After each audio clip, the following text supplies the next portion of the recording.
Hey there, everybody. Happy Sunday. Hope you've enjoyed your Sunday so far, and I hope you enjoyed my very first Starfield lore video, which I published this morning. Took some doing to get it out in time, some late nights, but I did. I got it out in time, and really enjoyed the process of going through it and getting it done. I'm hoping to do more, but in order to do more, I need to capture more footage, and that means, that's right, more live streams, unless, of course, I make another character and just do a bunch of recording on my own offline. But I figure I know so little of the story at this point that I want to make sure that I'm learning things alongside you. So here we are, going live. Today, what do I want to do?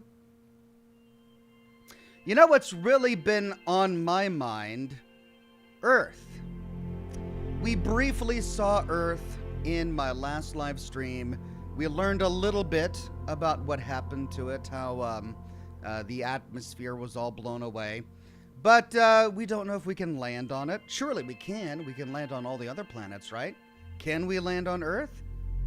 What happens if we land on Earth? What happens if we land on Earth in a location where we know before the apocalypse there should have been a city? Are there going to be ruins? I don't know. I'm kind of curious, and so I kind of want to find out. I don't expect today's broadcast to be as long as my others. It's not going to be an 8-hour broadcast. I'm thinking 3 to 4. Or maybe 2 to 3. I don't know. We're just going to have an easy sort of taste of Starfield day today. Not going to be doing major plot stuff. Just kind of, flying around. Okay, let's see. Good to see everybody in the chat today. It's Makel Cosmos with the first super chat today. Says, so Ox, I heard it's time to get a new office with a new display case for Starfield props. I mean, the food items in Starfield are amazing. I love them. So who knows? Maybe I'm going to have to start collecting Starfield food props. Julian Z says, hi Ox, so good to see you on this Starfield Sunday. Thank you, Julian Z. So good to see you too. Vault-Tech Spy became a bronze Ox. Thank you, Vault-Tech Spy. Let me refresh Facebook here and make sure that we are live. And so I kind of want to find... And we are. Good to see Ruby, Toby, Garrett, Michael, Sam on Facebook today. Wolfie Miwi says, so I found out that if you take the kids' stuff trait, your mother and father are voiced by Star Trek veterans. Mother is voiced by Nana Visitor, Kira, and your father is voiced by Tim Russ, Tuvok. Okay, is Nana Visitor the real name or the Star Trek universe name? I can't tell if Nana Visitor or Kira is the made-up name. But that's great. Thank you for that one, Wolfie Miwi. Always great to have some of the behind-the-scenes information on the casting for the voices. I mean, it's clearly intentional for them to have Star Trek veterans voice your mother and father in the game. That's pretty great. Canuck82 says, thanks to your day one stream, I realized I wasn't going to enjoy Starfield, so I got a refund on my Normie edition. Might revisit it at a sale. Play on. Canuck82, I'm sorry to hear that you don't think Starfield is going to be for you, but that is the point of these broadcasts, I think that for many people, Starfield is going to be a fine game. But there are some people who just, the story doesn't jive with them, and the gameplay doesn't jive with them, and that's okay.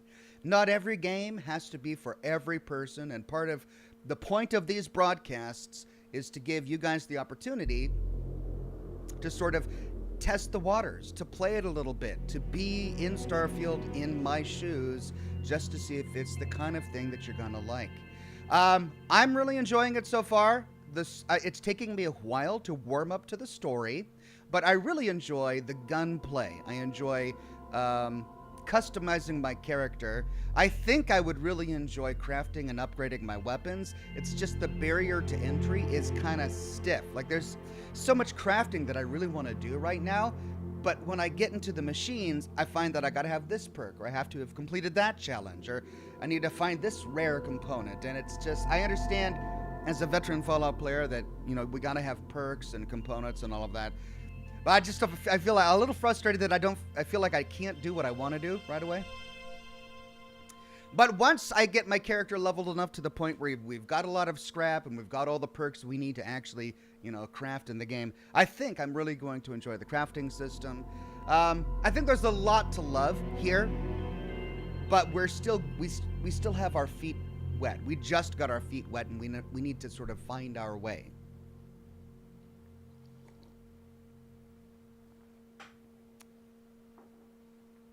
No Name says the planet scanning takes a while, I'm finding out. Does it really? Well, I imagine. I mean, you gotta scan from orbit, and then you gotta get boots on the ground and scan. I suppose it's gonna depend on the size of the planet. Not every planet is gonna be scanned in the same time frame. Smaller planets will probably take less time to scan. I remember reading that some planets have so few resources that you can complete a scan from orbit without even touching down, whereas other planets have so many resources that it could take literal hours of exploring a planet before you're able to fully scan the entire thing.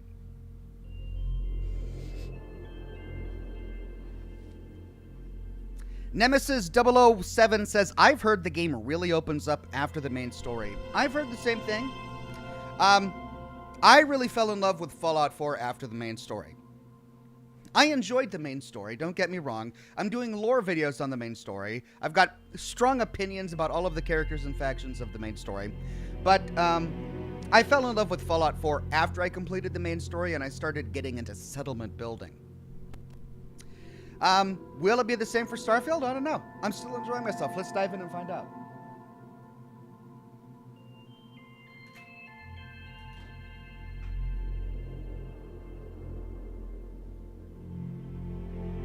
So I logged in to get some screenshots for my lore video.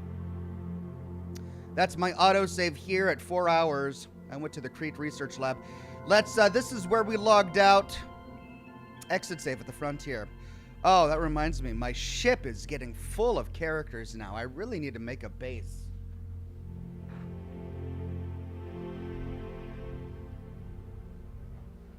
I'm just worried I'm going to get into the base building mode and find out that I can't craft this and I can't craft that because I need these components and I need those perks and I got to complete this challenge. I'd love to travel some more.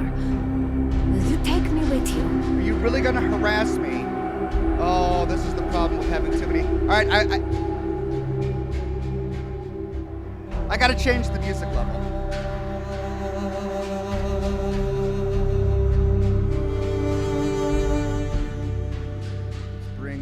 Way down. That's better. Let's go ahead and put voice all the way up. Effects. I enjoy the sound effects. Let's put that there. Music way down. Let's put footsteps around here. I enjoyed having people on my ship, but now I realize they're all going to talk to me, and it's just going to become incessant. So I need to find a way to... I'm literally following in your... I got to offload some of these guys. Gustavo Plays says, best moment for me in Starfield so far, looted a human organs from a cave. Fast traveled to my ship, then an hour later forgot about it, and got arrested on re-entry in Jemison, New Atlantis planet, lol. Oh, because you were smuggling... contraband, human organs, right.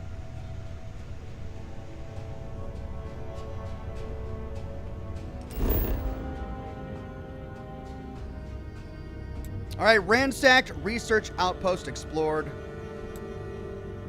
Check your ship's inventory. Why?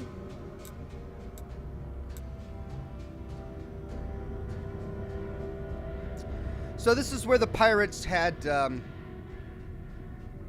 Barrett. An extreme environment. These are the resources. Have I already scanned it? All right, so this is Bessel 3. It's at 90% surveyed.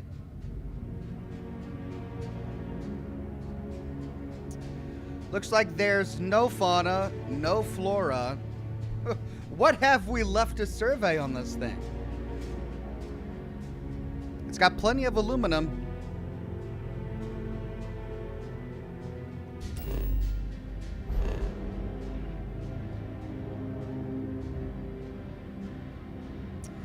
Uncle Matt says you can land on Earth. All right, that's good news. That's what I wanted to know.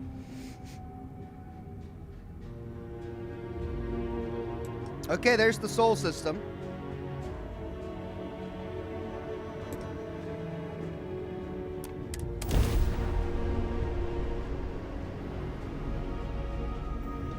This is United Colony Space. Maintain current course while we scan for contraband. And we're done. Welcome to Mars.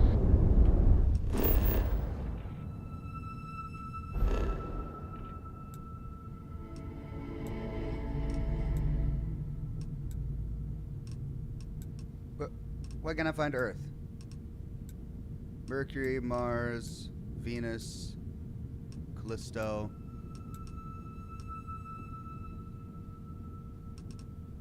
Hello, fourth planet. Should be right. Where's Earth? Am I blind? Oh my god, I am blind. There it is. Okay, here we are. Ooh, wow. Scan unavailable. Look at this place. Wow. Okay, let's see if we can land somewhere. Oh, let's set a course. Joseph Kelly says, Ox, never get a chance to catch you live, but just wanted to take a minute to thank you personally for all your great content over the years. You're awesome, and keep up the great work.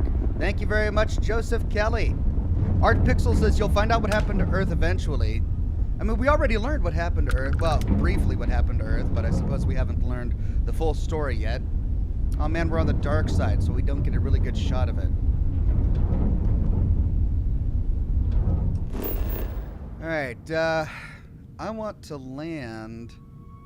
I mean, I'd like to land over in Seattle somewhere. Can we land on Boston?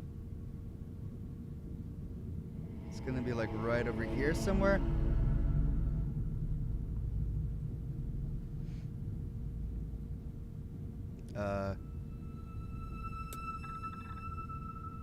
Sandy Desert. Destination Sandy Desert. Is it all Sandy Desert?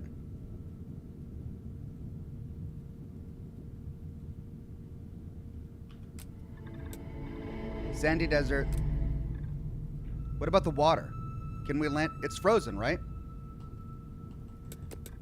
Sandy Desert? The water is Sandy Desert too? All right, let's try somewhere.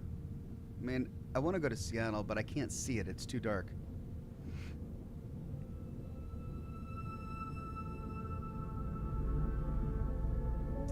I can't, it's hard to tell. Without the water there, it's hard to tell. Where's Boston? There's Florida. Maine's, there's the Great Lakes right there. Maine's like right there. Boston, it's gonna be right. All right, I'm guessing right there somewhere. It's hard to tell.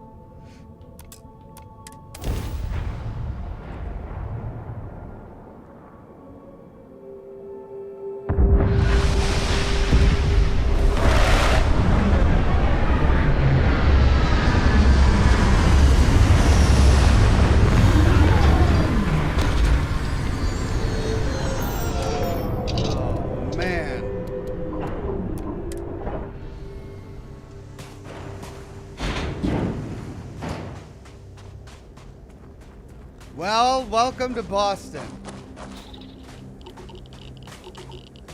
Ooh, extreme solar radiation, right? Because we have no... Let's see what gravity is like. Oh, okay, so we still have... well, of course, because the atmosphere isn't really going to have anything to do with the gravity of the planet. It's the mass that would. I mean, can we scan things? Like, hey, there's a point of interest over there. Unknown. Mr. Virus says Alabama is famous for Subway. Everything inbred. Wow. Wow. Subway sandwich joke, but also an incest joke. Thank you. Great. All right, we got lead. Just sticking out of the rocks here. Survey 74%.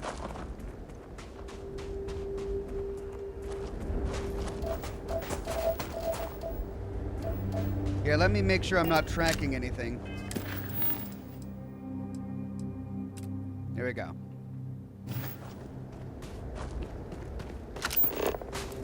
All right, 238 meters. Unknown. 992. Ooh, what's that? Landing area in the frontier. Okay. In the water. We've got water over here. Survey 74%. I'm looking for that. I should probably get my cutter out here. Let's see.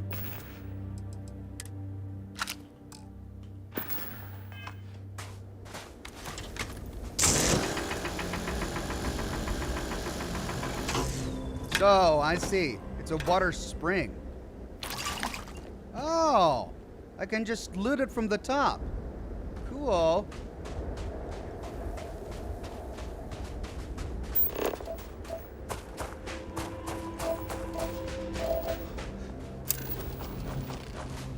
All right, 81%.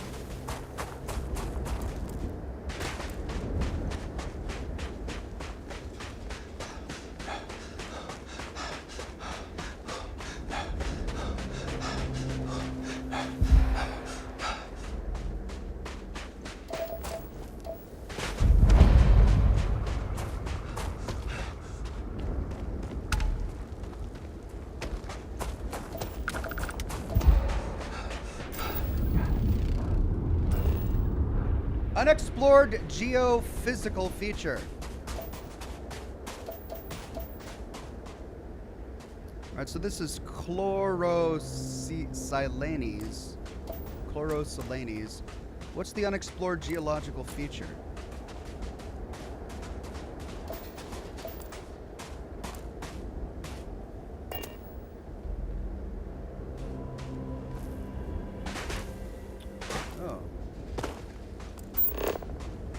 Unknown feature.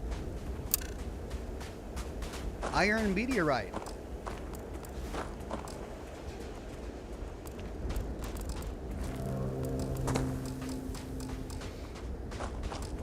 One of two scanned.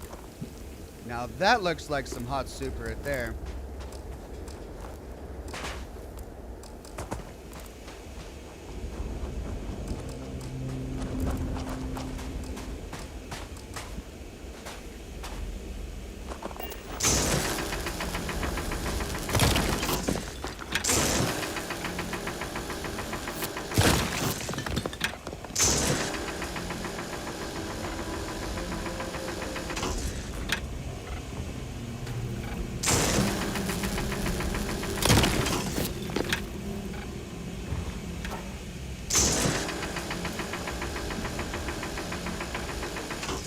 All right, so we're getting iron from this.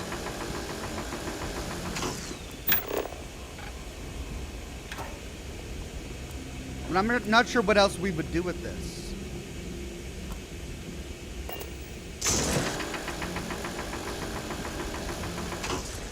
I guess that's all it is. It's a meteor impact zone. All right, so we've got a meteor impact zone, and then we've got something over there. Unknown.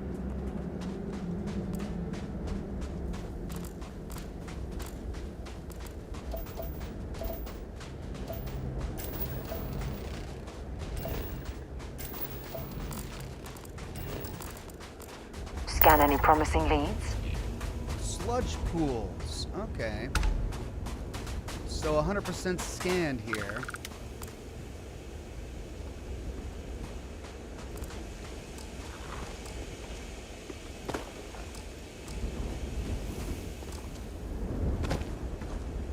Steel 101 says, Ox, check out my chat. You missed it. It's funny.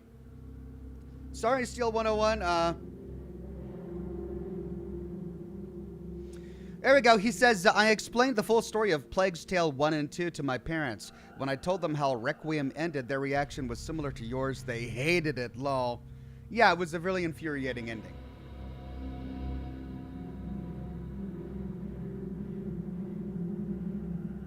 But still glad I played the games.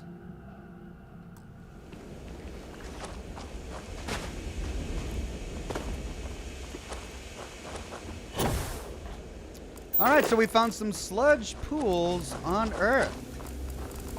Cool. Well, there's something else way over there.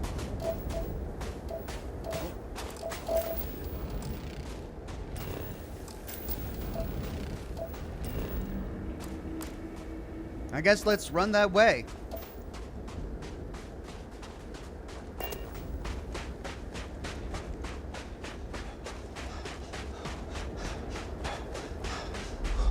Alt Grindle says, hey Ox, I don't know if you saw it, but the reaction to your Starfield premiere was pretty positive. Congratulations. Thank you, Alt Grindle. I didn't get to see it because I was so exhausted that I had to sleep. And I can't see, I tried to check out the chat replay. The chat replay didn't seem to be working, so I didn't get to see it. But thank you, Alt Grindle, for letting me know what it was like. Another chloroselenes. A field there. Oh, there's another one 1,000 meters off that way. Well, it's procedurally generated, so it's just going to keep going, won't it? I guess my question is, are there any fixed, like, human remains on Earth? Will we find any ruined cities? I realize that the Fallout player in me is coming out, but I kind of want to explore an Earth ruin. You know?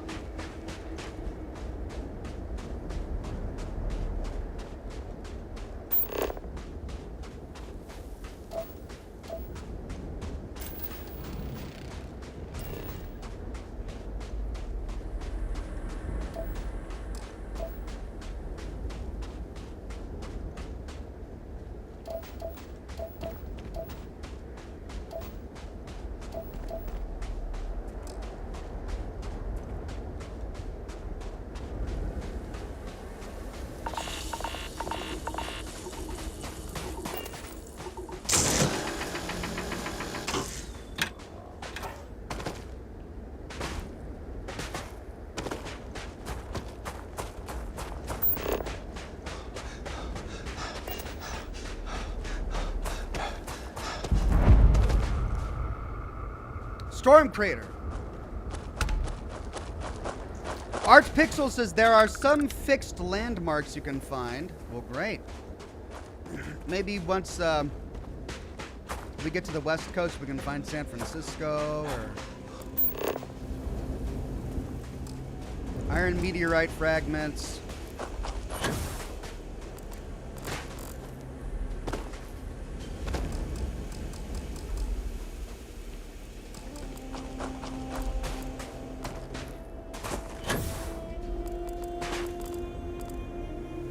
Well, okay. Good crater.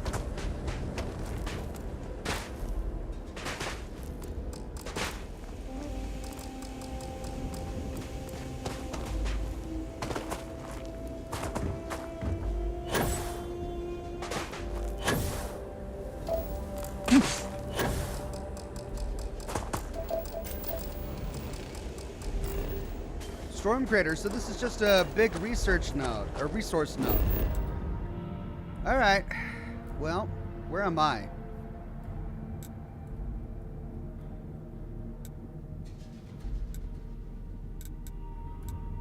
Landing area explored. Alright, we can now better see the West Coast.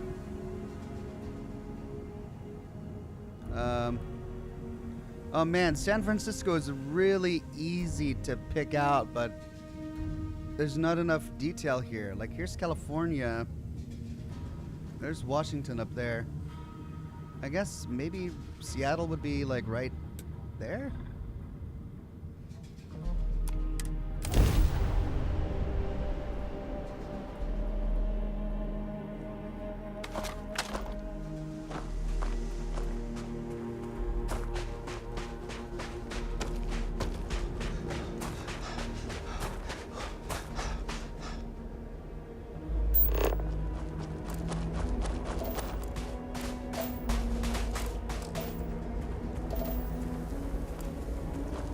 cave. Unknown. Alright, let's try the unknown first.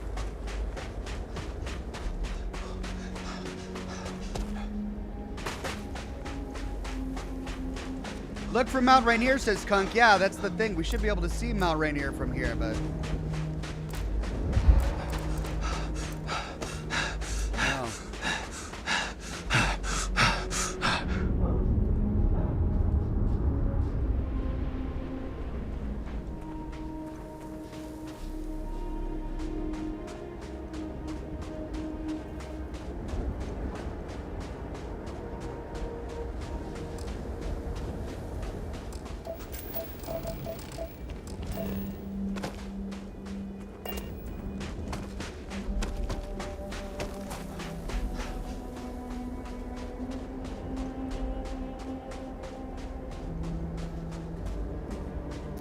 Yikes, it's like without an atmosphere, Earth must have been pummeled by a big meteor field or something.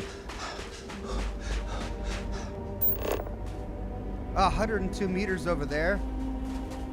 We've got this huge crater.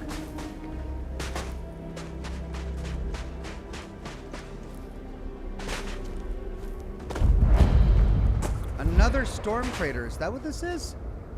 Just another storm crater? Okay, I guess so. And a storm crater is just resources, right? Because we explored the last one and there was nothing there. Okay, well, what about that cave? Cave sounds interesting. There are not a lot of caves in Seattle. but maybe there's one big one that we missed. I don't see it on my radar here, so let's... I think it was somewhere over here.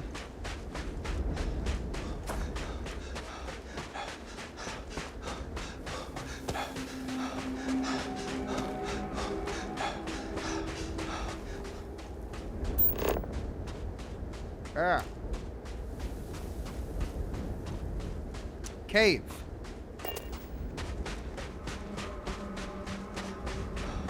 I mean, it's a great opportunity for me to level up my fitness perk, right?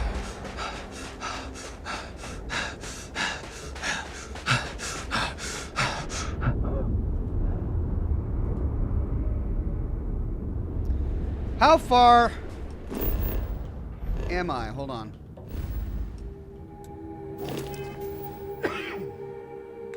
Pardon me. I'm 9 of 20. Okay, this is going to be a challenge. That's a lot of running.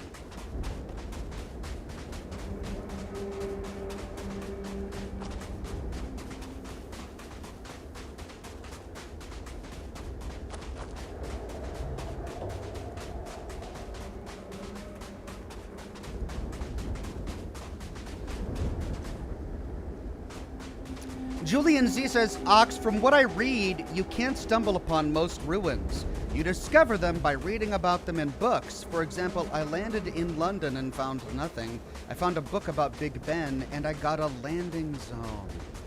Oh. Really? Okay.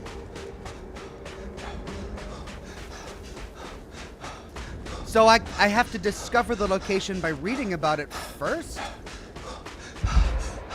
Huh.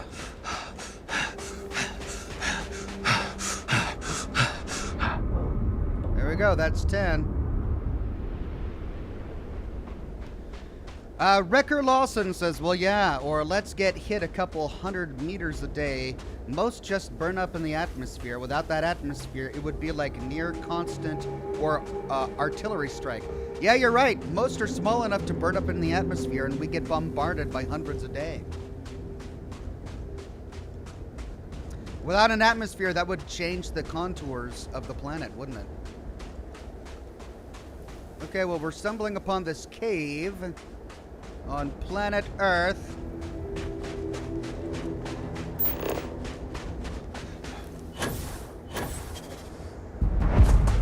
Cave. right. Well.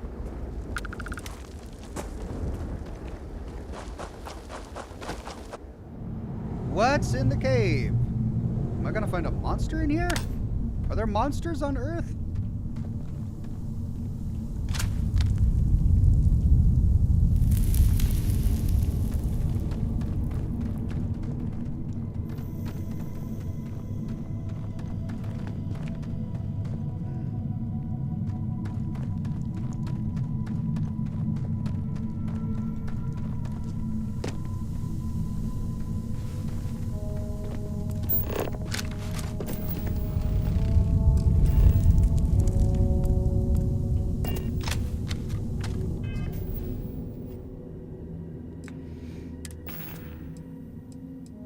I really should bind my cutter again.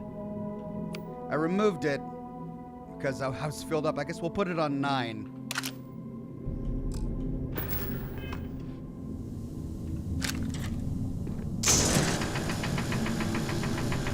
I mean, it's helium. I can't cut helium. But I can take it. I grabbed it. I grabbed a bunch of helium. Okay, fine. Chlorine. Let's grab the chlorine. Yeah, I got myself chlorine. Rock pile. Tungsten. Mysterious rock pile.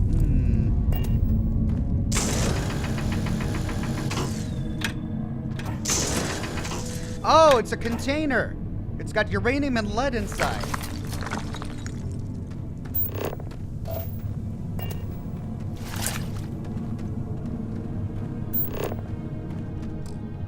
This?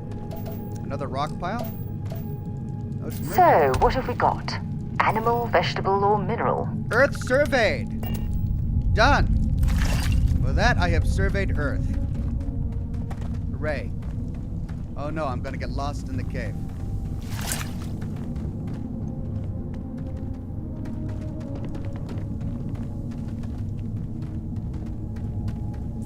Avi Rose says, hey Ox, my boys Jason Ezra are loving the Starfield streams. We'll start playing it later tonight. Can't wait. Play on, good sir. Thank you, Evero. And hello there to Jason Ezra. Glad you guys are enjoying it.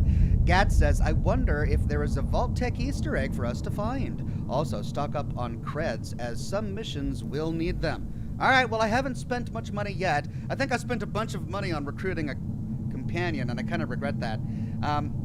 Aside from that, I haven't spent much money. Gustavo Plays says, Ox, at least on console, if you shoot while scanning, it brings out the cutter. Really? Oh. Julian Z says, yes, Ox, many points of interest all over the game are found this way. You either have to read or overhear conversations to get a landing zone to spawn it in. Otherwise, you just get general random encounters. Okay. Well, it's good to know that that's the way it works. Art Pixel says you don't necessarily have to bind the cutter. You use the scanner and then press the fire button. You auto-pull it out while the scanner is open. Oh, that's great. Let's try that out. All right, I got my shotgun. Let's open the scanner and then left click. Oh, that's wonderful. I like that a lot. Cobalt.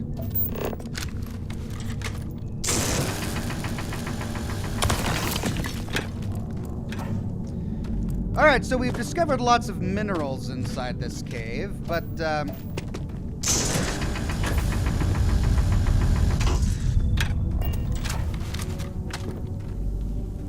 what else is there?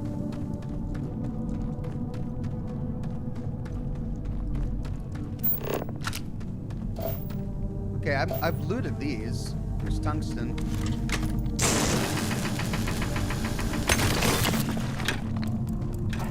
And there's that rock pile. Okay, either I backtracked or we're walking around in a circle here. Wait, I need chlorine, don't I? I already got it. All right.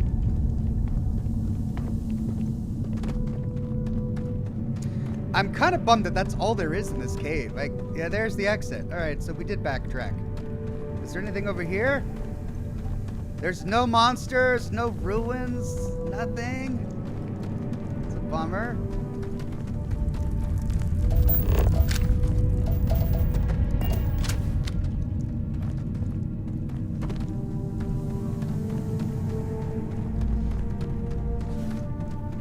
Okay, and we're back here.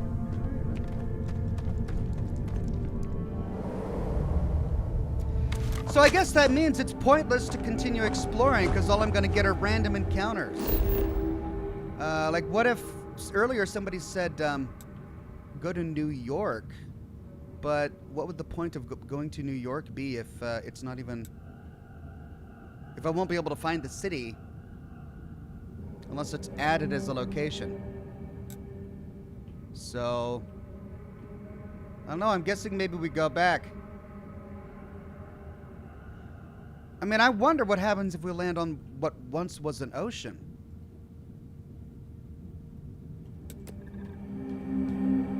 Okay, trying to add a land. There we go. It still says sandy desert. Really? On the Pacific Ocean, sandy desert?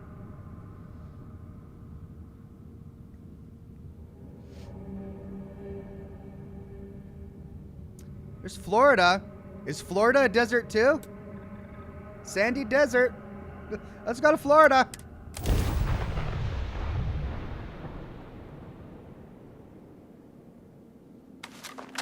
Oh, man. Welcome to Florida, home of the bayou. Oh, jeez. It's all the same. It's procedurally generated. You go to Earth, you get one biome. All right. Well, at least there's a story reason for it.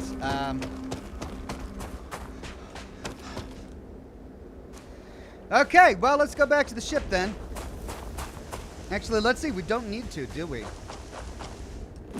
Let's track a quest. I thought there would be more to do on Earth, so I was thinking I was going to do most of my broadcasts on Earth today, but there's really nothing to do on Earth. Though it is interesting to explore, and I'm glad we got to see it.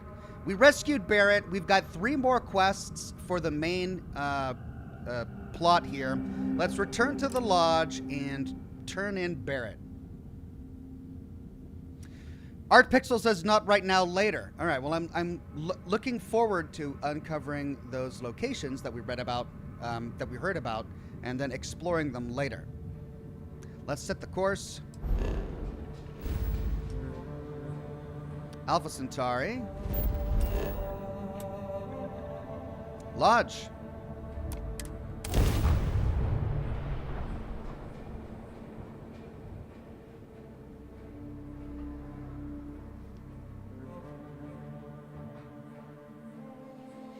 Marco C says Earth is not dead, it just smells funny. Well, thank you for that one, Marco C.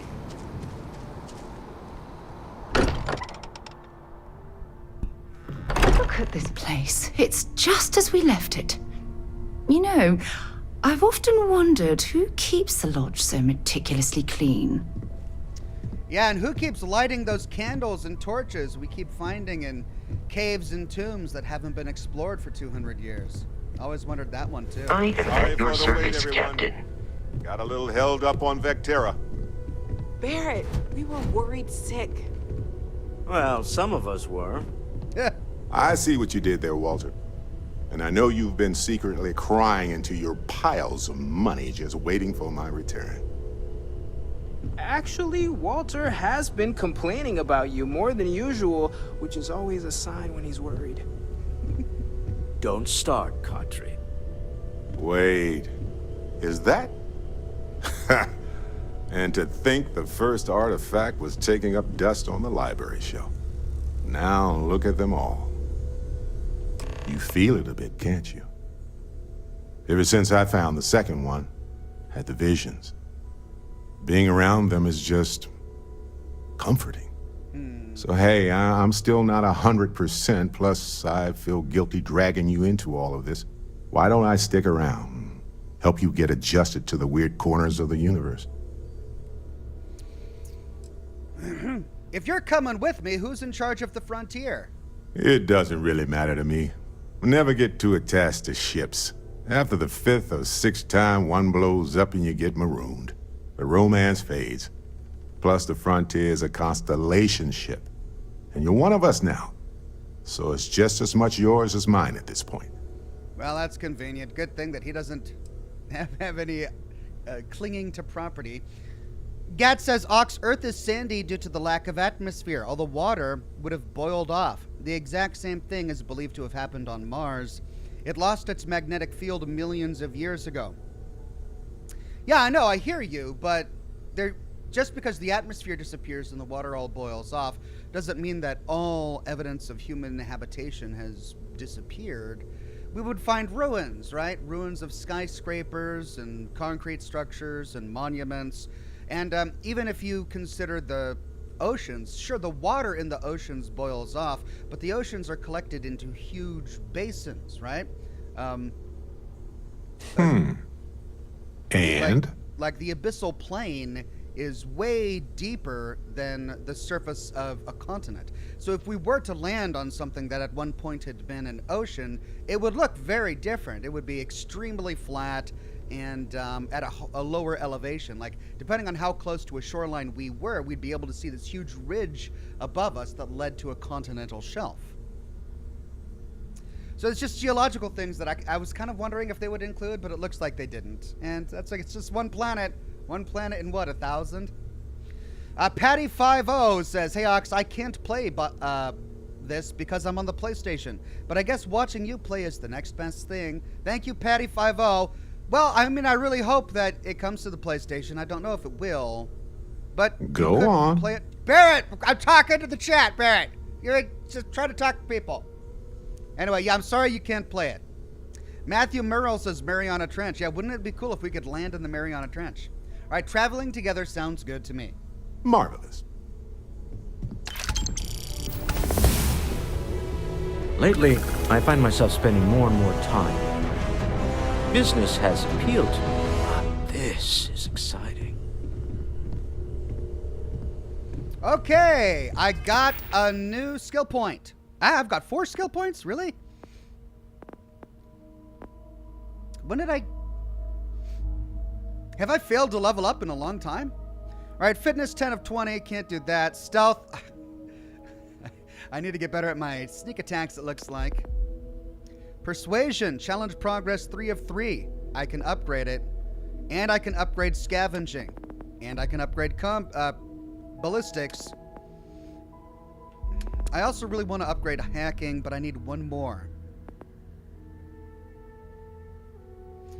Boost pack upgrade.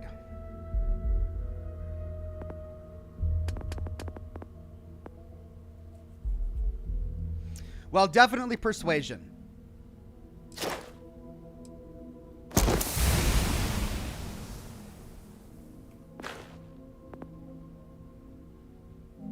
Now, do I dump a bunch of points into scavenging? I mean, probably not. I don't plan on stealing. Gastronomy. Craft specialty food and drinks. Buy for 5% less and sell for 10% more. Ballistic weapons, 10%. Melee weapons, 25%. Laser weapons, 10%. Pistols, 10%. Shotguns, 10%. Okay. Well, ballistic weapons, very useful. It's going to apply to all of the ballistic versions of these weapons. This is just lasers, pistols, and shotguns. That's really delving deeper. I gotta unlock this to get to rifle certification? Oh, man. Increase grab jump range of jump drives by 15%. Get more common and uncommon inorganic resources from surface objects. Healing faster. Resources required to craft reduced by 10%. I mean, that's probably useful. Adds an optional zoom to the hand scanner. And scan distances is increased by 20 meters. This is gonna, if I get this now, it's gonna save me a bunch later on. But hold on, I can upgrade. Can I do this one yet? I can't.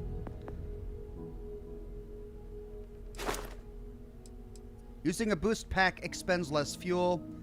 Yeah, I'm gonna wanna upgrade this all the way. You can now utilize ship thrusters. What?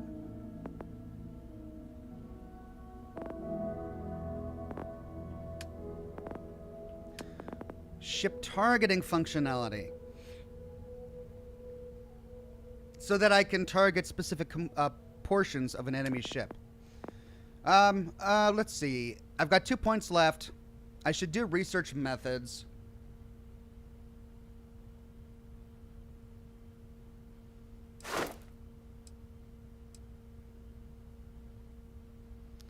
By 10%.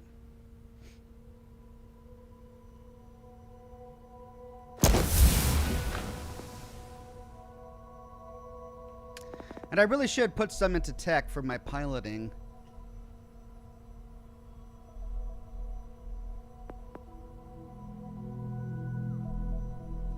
What do the ship thrusters do? You can now utilize ship thrusters?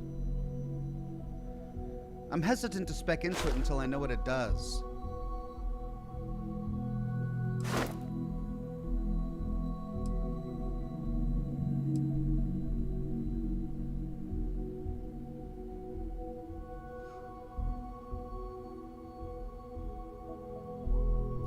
I am going to want to be able to disable ships and board them later, so maybe I should put it into this. All right.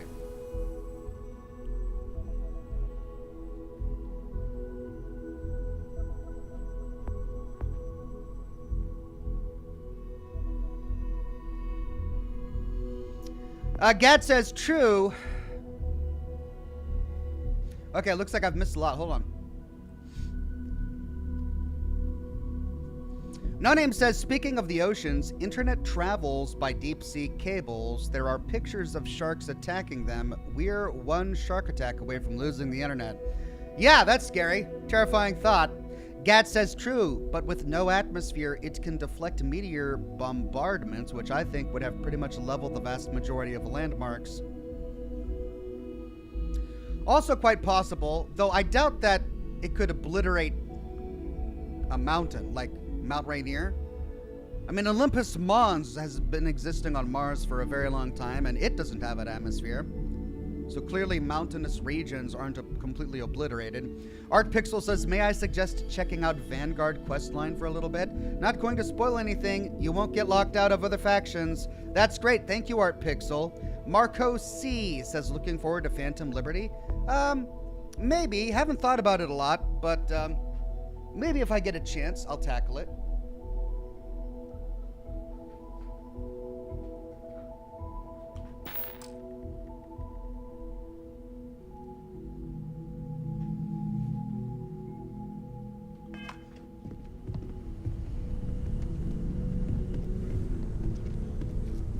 Okay, well, let's see. Empty Nest. Talk to Samco. Into the Unknown. Talk to Vladimir. Ground Pounder. Go to the Altair system. That's the merchant that told me of spacer activity in the Altair system. A dead spacer had a note about a secret outpost on Denebola. With a once-in-a-lifetime opportunity, I should investigate.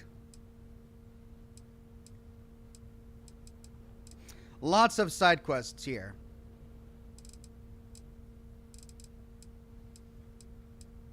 Not to mention activities. Use a hand scanner to place an outpost beacon. Check out your ship's inventory. Did I not already do that?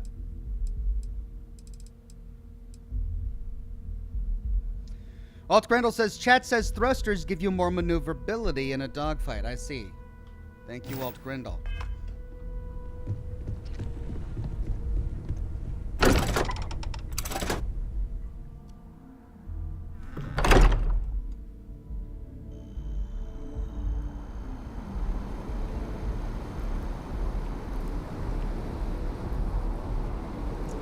So Vladimir is in a space station orbiting the planet, right? Let's see, how much time do I have? I've got a couple hours. The UC Vanguard stuff, was really interesting. I need to go to Mast for that, right?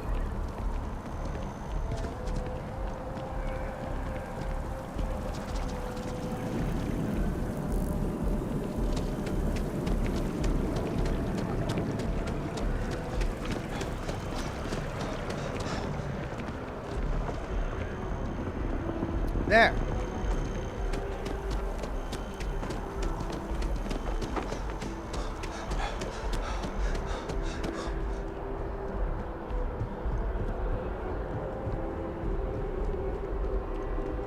Well, they drive a pretty hard bargain for new recruits. I certainly couldn't say no. Hey, Sarah's friend. You come to enlist at long last? Start earning your stripes with the Vanguard?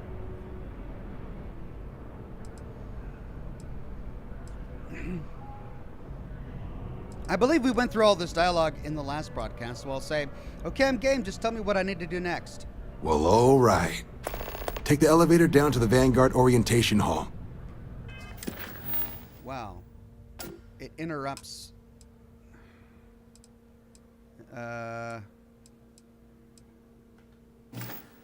You can get started at any of the registration terminals. The system will walk you through the rest. And if you've got any questions, I'm happy to answer them. Okay, Vanguard orientation. Take the elevator down. If you don't have official business, we ask you remain in the lobby. Vanguard orientation hall.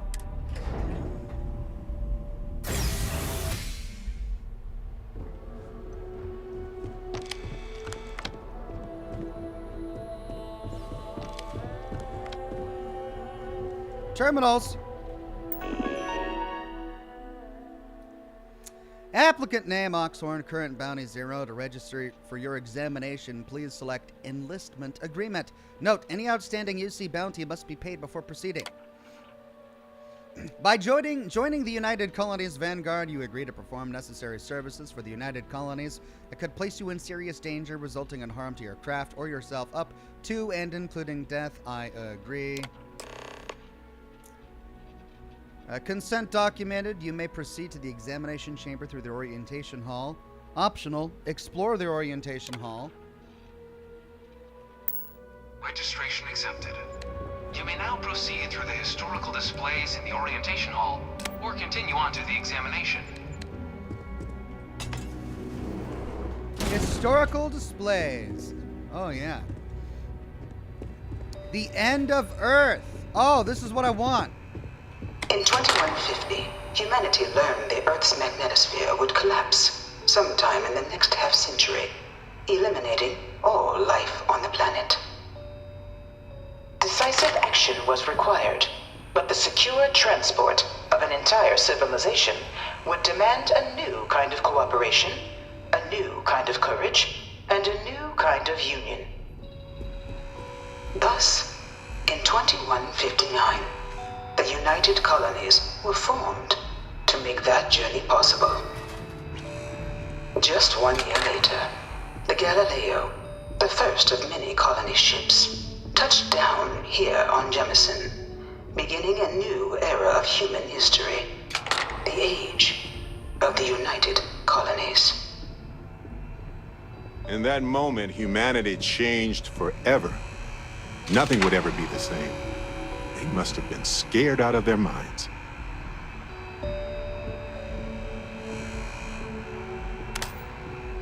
Okay, so the UC is the direct continuation of Earth.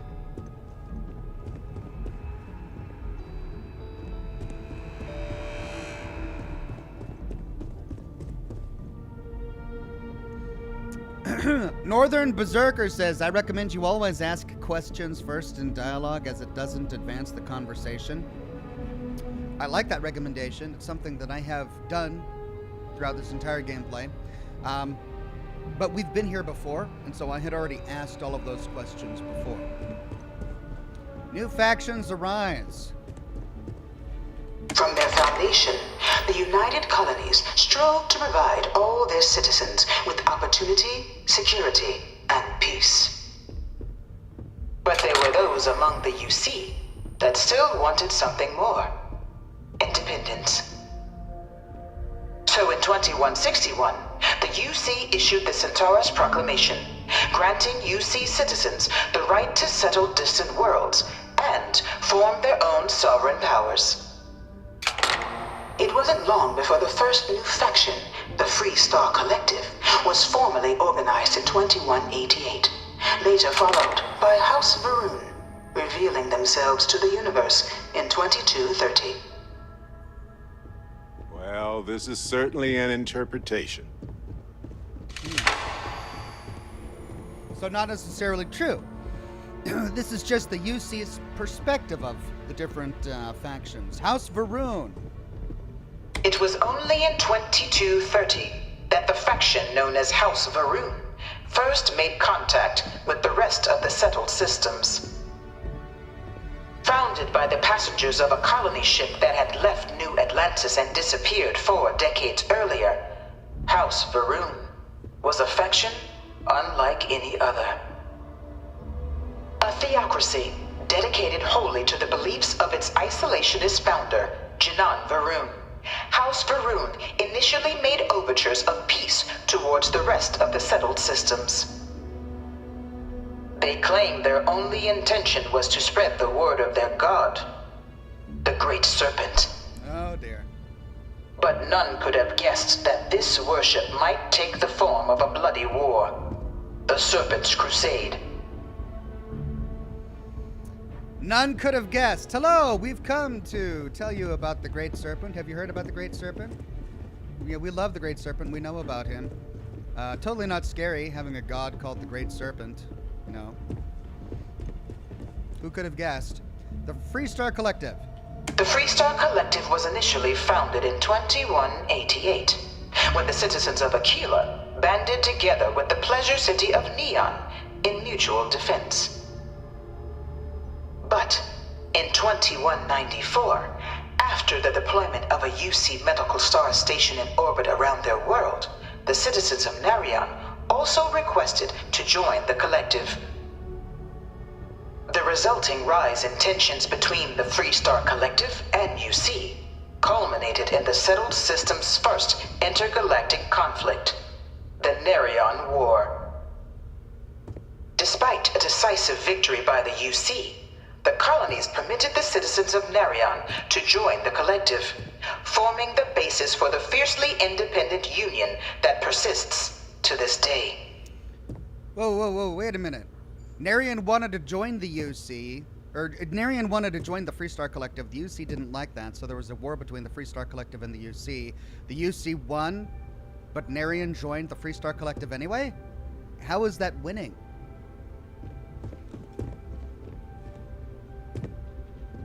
The Narion War. The history of the Narion War. Beginning in 2196, the Narion War, humanity's first large-scale conflict among the stars, is remembered as a defining moment for the settled systems. As the first major conflict to make extensive use of grav-jump-enabled ships, the Narion War was less defined by key space battles and more by an extended cat-and-mouse interplay between the two powers, as the well-armed and professional UC Navy tried again and again to pin down the piecemeal but savvy Free Star fleet. Unable to strike the killing blow, the UC resorted to ever more severe tactics to try and drive the collective to capitulate, but without success. In fact, after many long years of war with little to show for it, even the populace of the UC itself began to turn against the cause, with protests roiling even New Atlantis, the citizenry demanding the war finally come to a humane close. So when, at long last, the final blow was struck, with the UC Navy finally cornering and obliterating the Free Star fleet in 2216, it was a hollow victory. It was from the resulting negotiations, the Treaty of Narion, that the settled systems as we know them today emerged, both literally and figuratively.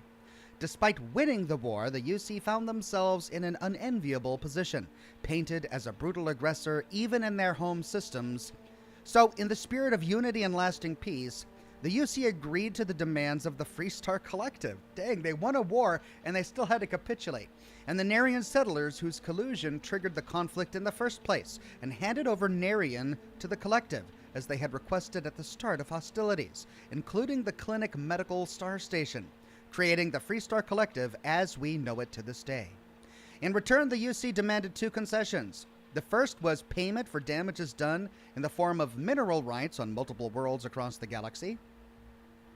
The second, more significant demand was that no great faction may ever colonize more than 3 systems.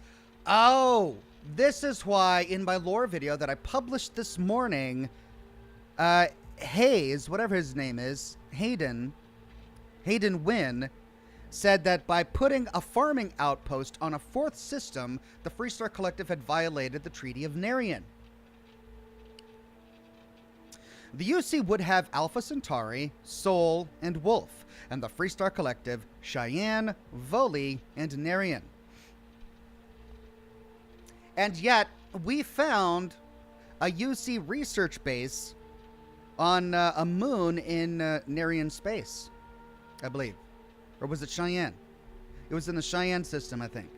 But then again, a secret lab isn't necessarily a colonization of a planet, is it? However, creating a farm could be considered colonizing. So maybe the Freestar Collective really did violate the Treaty of Narian. The Freestar Collective agreed to these terms, creating and codifying into law the settled systems as we know them today. The Treaty of Narian has since become the foundation of all contemporary political relations, and its only official violation, the cause of the galaxy's greatest conflict, the Colony War. To learn more about the Colony War, please proceed to the conflict among the stars. I'm so glad we stopped by. I am into all of this. Tell me more sweet, sweet lore. The Serpent's Crusade. Beginning in 2240, House Varun forces declared all-out war on the rest of human civilization, initiating the Serpent's Crusade. Over the next 23 years, thousands of Freestar, UC, and independent souls were killed by agents of House Varun in the name of their serpent god. Yikes. It was only with the death of their founder in 2263 and the succession of his heir, Jarek, that House Varun finally sued for peace. There remains, however, select members of House Varun who refuse to recognize the cessation of hostilities their leaders established. Even after House Varun's mysterious disappearance, these zealots remain a threat to all who encounter them. Their pacification, a goal of all space. I wonder if we can ever find the government of the House Varun and work with them to overthrow the zealots, because it sounds like from this, even the government of House Varun doesn't necessarily want their zealots violating the peace that they sued for. All right, conflict amongst the stars. The Cigar Captain with a super tip. Thank you so much, the Cigar Captain. Cleansed in Fire says, Scotch and Smoke Ring suggestion, Until Dawn. Seems like it's from the same creators as the Dark Pictures games. Don't think you've played that one yet, though? I haven't played Until Dawn. No, I haven't. So I'll add it to my list. Thank you, Cleansed in Fire. All right, here we are. Conflict among the stars. Of the many conflicts between the galaxy's factions, none was more brutal than the recent colony war between the UC and the Freestar Collective. Set off by the unauthorized Freestar colonization of Vesta's Pride in 2308, a direct violation of the Narian Treaty, the colony war spread quickly across the galaxy. Both sides deployed every tool at their disposal. Armadas of warships, mechanized combat platforms, or mechs, even bioengineered alien creatures, the infamous UC Xeno weapons. Which we read about. It was only in 2311 at the Battle of Cheyenne that the scales finally tipped. The Freestar Collective, utilizing their civilian fleet as a human shield, successfully crippled the superior United Colonies Navy. After their shocking victory against the galaxy's greatest navy, the Freestar Collective offered terms of peace, which the colonies out of an interest in staving off any further human costs, accepted. The galaxy has been rebuilding ever since. I love how since this Omitting the verifiable facts about a conflict only ensures a repeat performance. And Barrett points it out, like this is highly biased. They used the UC calls this calls the Freestar Collective using civilian ships in this battle as using them as a human shield. And then, yeah, well, sure, we capitulated, we made peace, but only because we wanted to save human lives. That was really the only reason. But this is what we learned about in my lore video. We learned about where their Xeno weapons came from, and it came from that lab on Crete that we explored in my video. The Battle of Nira. Few settled worlds were left untouched by the colony war. But nowhere could the viciousness of modern warfare be seen more clearly than on the Freestar planet of Nira. Initially occupied by invading United Colonies forces as a forward operating position, repeated attempts to take and retake the planet by collective forces led only to devastation. Swaths of the world were transformed into scorched husks, a nightmarish testament to the depths of human ingenuity and human cruelty. And today, Nira remains a continuing reminder to the horrors of unfettered war.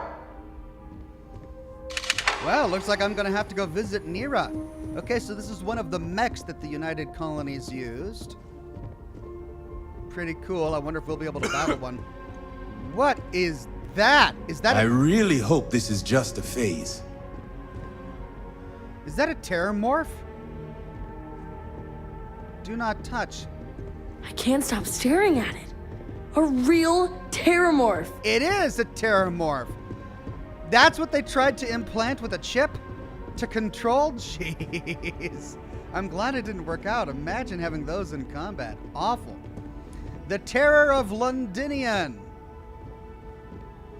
In the midst of the colony war, a different kind of tragedy struck the UC city of Londinian. A newly constructed but critical supply center for the United Colonies' war effort, Londinian found itself overrun by one of the galaxy's most mysterious predators, the Terramorph. A rare but pervasive threat to all human-settled worlds, Terramorphs swept over the city, seemingly out of nowhere, on a scale never before seen in recorded history. Valiant efforts by the UC military slowed the onslaught, but the creatures proved unstoppable. Ultimately, the decision was made to destroy the Londinian spaceport, sealing off the city, the outbreak, and its citizenry from the galaxy at large. Its citizenry? The tragedy of Londinian is mourned by the UC to this day. Are there still people on Londinian? All 4 of my last science papers have been on terramorphs. Oh, I bet they were, kid. We read in the terminals at Crete that about how the terramorph was found. It was found by the UC Marines on a moon that had previously been unexplored. But the terramorph was not native to that moon, and the UC Marines had no idea how the terramorph could have gotten there. But that's how it was first discovered. So that leads us to a question of where the terramorph came from and how it can be so pervasive across every occupied human settlement across the galaxy. It makes me think that it might be a bioengineered weapon. But engineered by who? One of my slates said terramorphs can control people's minds. But that can't be true. I don't know, kid. We'll find out, I guess. The Armistice. After the devastation wrought by the colony war, the UC and the Freestar Collective came together to ratify a treaty that became known as the Armistice. Both sides agreed to a vast reduction in standing forces, and that Xeno weapons and mech warfare would be outlawed. Oh. All related research was sealed away, accessible only in cases of dire emergency. But the Collective had another demand. That the active commanders of the UC military stand trial for their actions. The United Colonies, in the interest of peace and galactic security, agreed. In 2311, 3 United Colonies senior officers were found guilty. Whoa. Commander Henry Durant, General Indira Rastogi, and Fleet Admiral Francois Sanon, known better as Ve Victus. All were sentenced to death for their actions, bringing the colony war to a close and returning peace to the galaxy at long last. It was a scary time, to say the least. The armistice was the only way we could survive.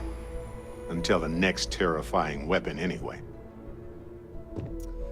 So the use of the Stalkers by the UC military is now outlawed. And the use of mechs is now outlawed as well. And it sounds like they use these generals, these politicians, as a scapegoat, I'm guessing. Or did all 3 of these people bring, like, immense destruction? Were they responsible for most of the destruction? So we can read that. By order of the Armistice, Article 1361A, there shall be established a central archive guarded by 3 parties. The Freestar Collective, House of Varun, and the United Colonies for the collection and protection of all knowledge, research, and documentation and documents depicting, describing, or in any way relating to technologies and mechanisms banned by the Armistice. It shall be governed by the following laws. Man, this is hard to read. Wait, can I zoom in? I can zoom out. Oh.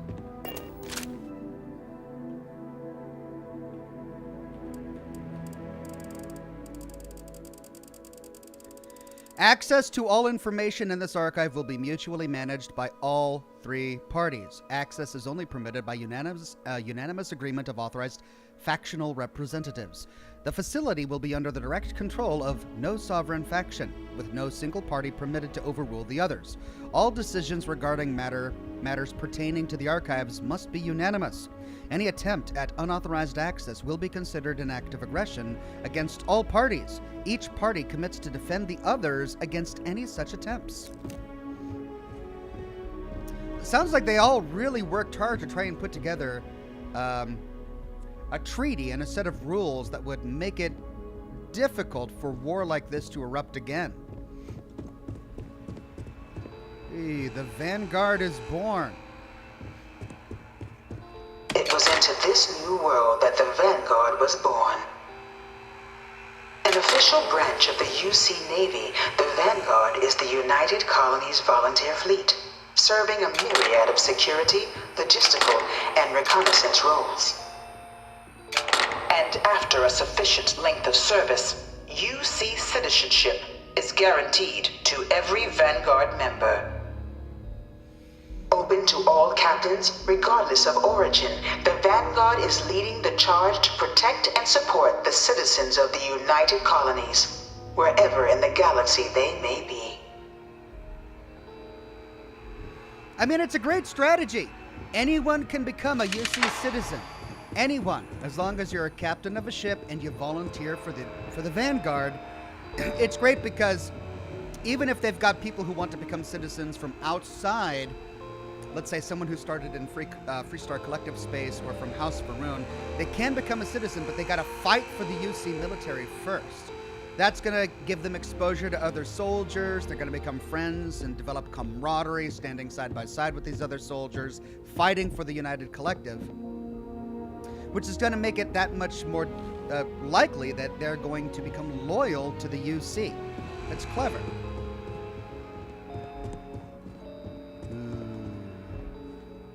That is cool. Adventure awaits you in the UC Vanguard. That's a great little statue. All right, the United Colonies citizen.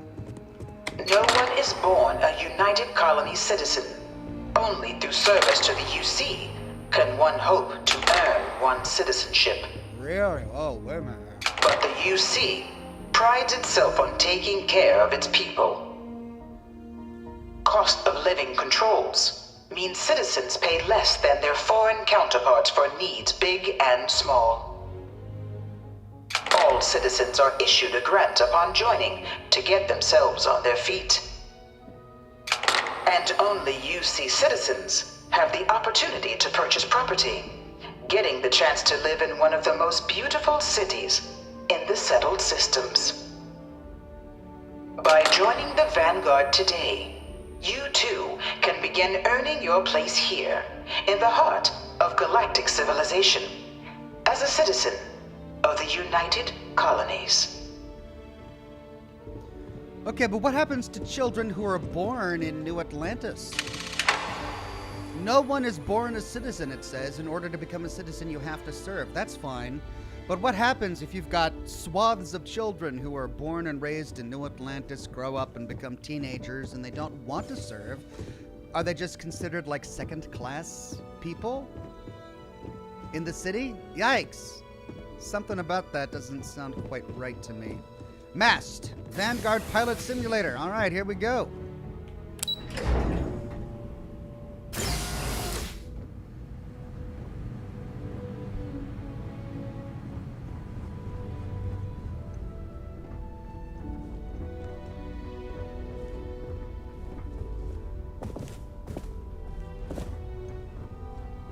I really like their starship designs. I like how blocky they are. Welcome, applicant, to the piloting simulation chamber. Please enter the Wow. designated simulation pod. These things have gotten very high-tech.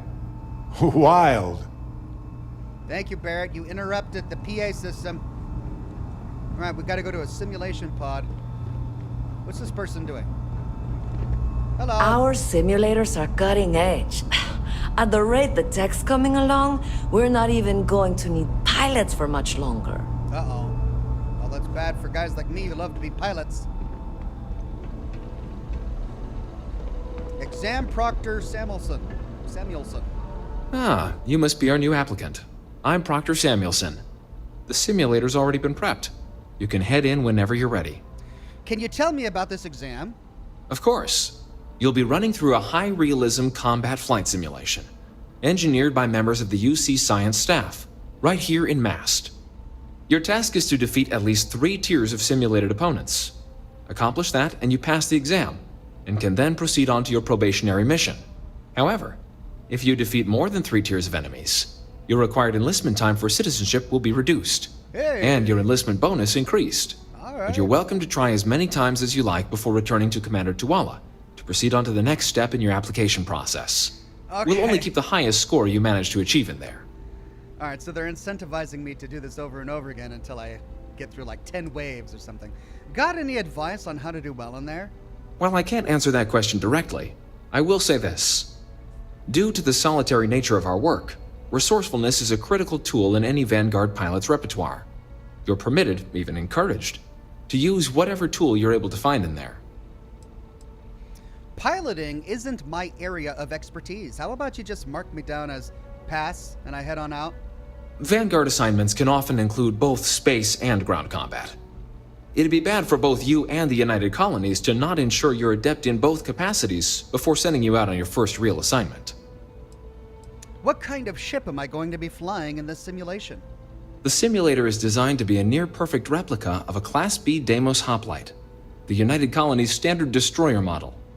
It's been tuned to provide a challenging but fair fight against the enemy squadrons you'll encounter inside.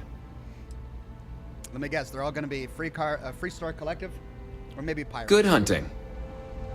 Okay, cool. 1. So I guess I start there. Wait, no, it's asking me to go over there. Can I steal? Oh, yeah. This is all set to owned. Ooh, a safe, but I'd have to steal. Never mind. Barrett, Well, that's all I have too. out of my way. I might as well not loot. I don't want to steal. All right. Oh, supply closet.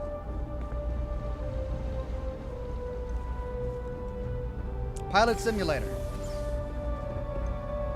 2. Oh, I see. Okay, so those are the simulators.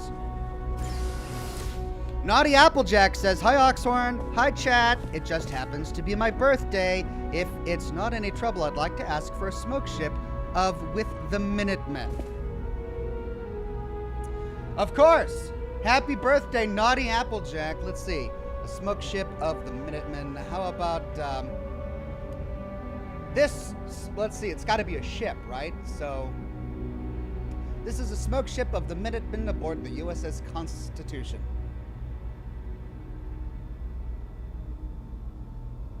And they're standing proud. Here we go. As is the nature of smoke, as is the nature of smoke, it'll exist for just a minute. So get your screenshot button ready. This is art.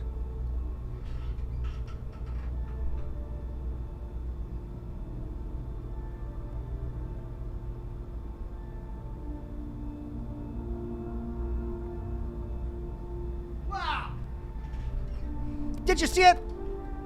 For the briefest of moments before your very eyes, painted in nothing but smoke, was the image of the Minutemen aboard the USS Constitution in Boston Harbor, and they were all standing proud aboard that ship. There you go. Happy birthday, Naughty Applejack. Wrecker Lawson says, "I believe it is a long term of service, not necessarily military labor research, so on would likely count so long as it's for the government." Thank you, Wrecker Larson. Art Pixel says, "You don't have UC Quest selected. Go in simulator." Oh, do I not? Okay, I'll check it out. Lena Leia Garcia says, "Ox, I always watch your streams, but I just can't watch this series because I want to experience the game for the first time without any spoilers. I'm torn." Well, I'm sorry to be a cause for conflict in your soul, my friend. But you know what? Whatever you got to do, just make the best decision for you. I'm going to keep on playing because I'm having a great time. But if you got to wait and not watch my broadcasts until you play the game yourself, I totally respect that and understand. All right, do I not have the right quest targeted?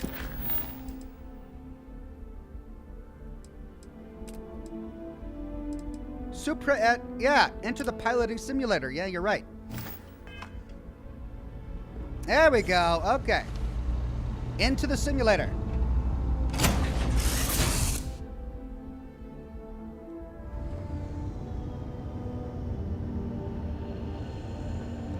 Oh, man. This is the Mark 18 Flight Simulation Chamber applicant, currently in orbit around a high-detail recreation of a remote world. When you're ready to begin, please take a seat in the pilot's chair. Well, I'm bad at space combat, so this is probably really good for me. Simulation controls. Welcome, applicant. Please proceed to the pilot seat to initiate the sequence. Debug tools. Debug tools are only available once targets are active. Okay.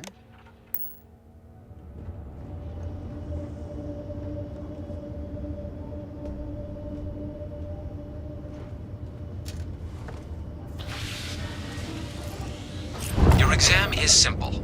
Defeat as many tiers of opponents as you can before your ship is disabled. You must defeat at least 3 tiers of opponents to pass the exam. Good hunting, applicant. Alright, well, I need to...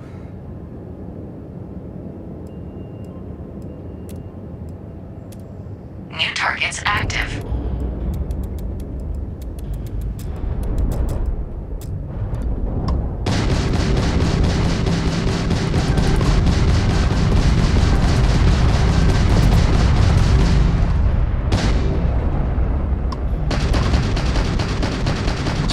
Defeated. All targets eliminated. Progress recorded. Tier 1 reached. Initiating Tier 2. Oh, dear God.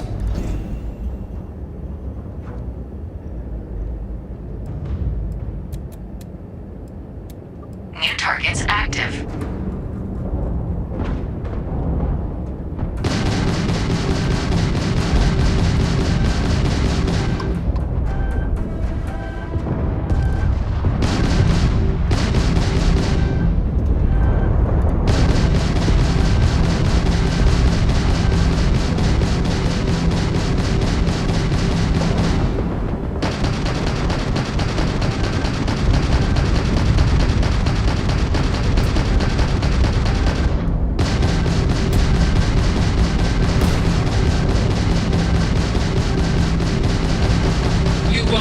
Tess.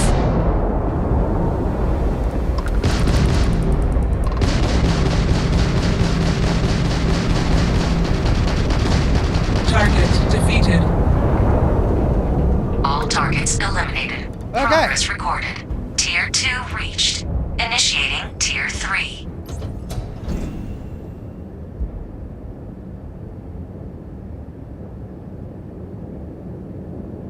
New targets active.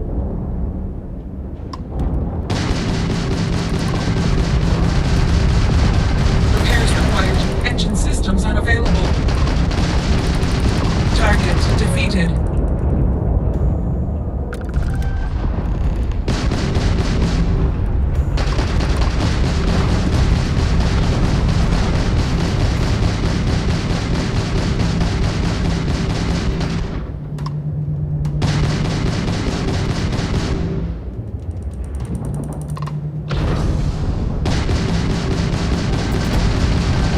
Target defeated. All targets eliminated. Progress recorded. Okay. Tier 3 reached. Yay. Congratulations, applicant.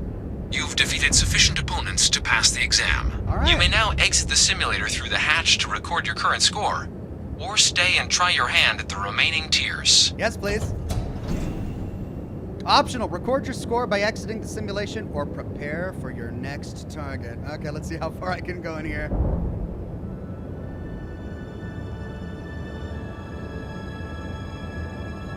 Resuming the examination. New targets active.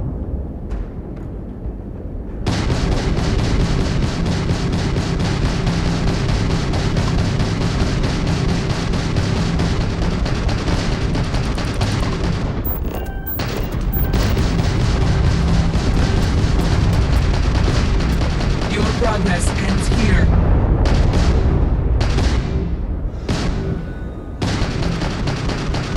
Target defeated. All targets eliminated. Progress recorded. Tier 4 reached. Initiating Tier 5.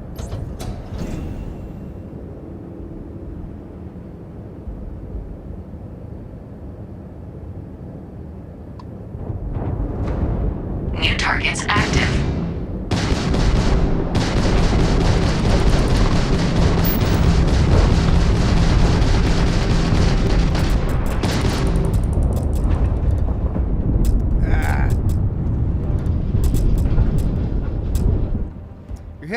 Your ship's hull integrity is low. If it drops to 0, your ship will explode. Press 0 to repair your ship. This consumes ship parts. We are not impressed.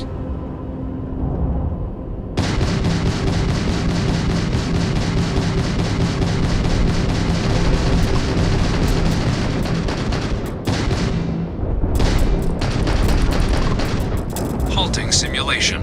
You have passed, applicant. You may proceed to the exit hatch to log your results, or restart the exam from the simulation's control terminal. Okay, well, I tried repairing and I couldn't repair, so presumably repairing was not an option in this exam. I got past Tier 4, so cool.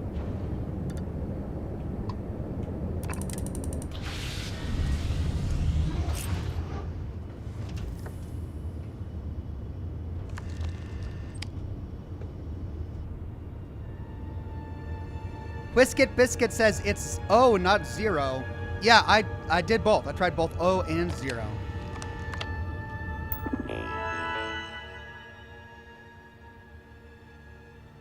You have been downloaded. Restart current tier? No, I don't want to restart. I think I did it, right? Enemy tiers defeated 4 of 6. Do you wish to leave the simulator? Note your current passing score will be recorded, but all progress in the simulator will be lost. There are only 6 tiers, and I got through 4. All right. Let's continue current run. Can I get to 6?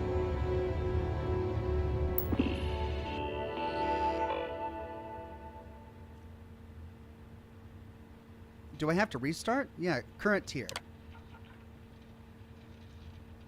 Restart triggered. So I get to start at 4. Nice.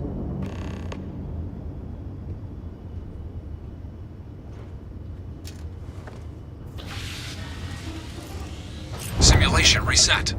Prepare for your first opponent.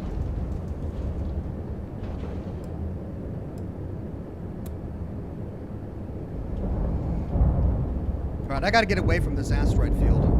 New targets active.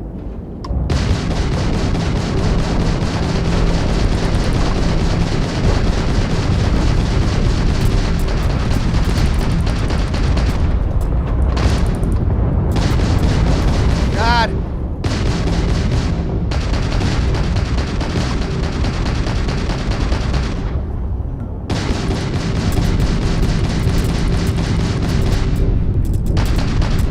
Halting simulation. You have passed, applicant. You may proceed to the exit hatch to log your results, or restart the exam from the simulation's control terminal. So my struggle is I'm confused as how to evade. Like I understand that I'm under attack, but I'm not sure how to evade.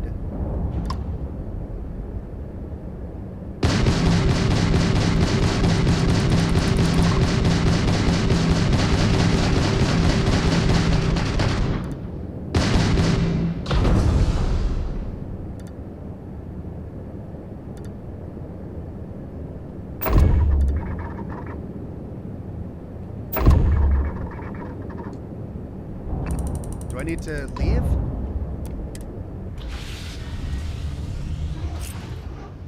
Boost, says Adam M? Yeah, I'm guessing boost.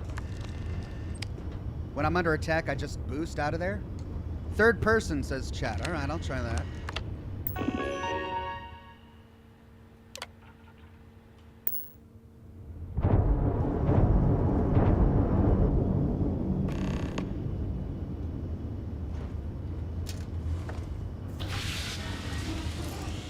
Simulation reset. Prepare for your first opponent.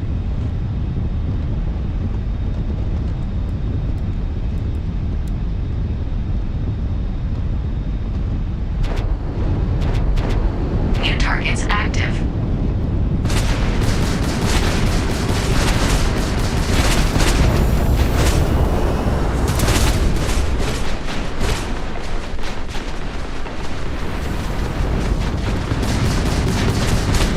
You must be able to do better than that.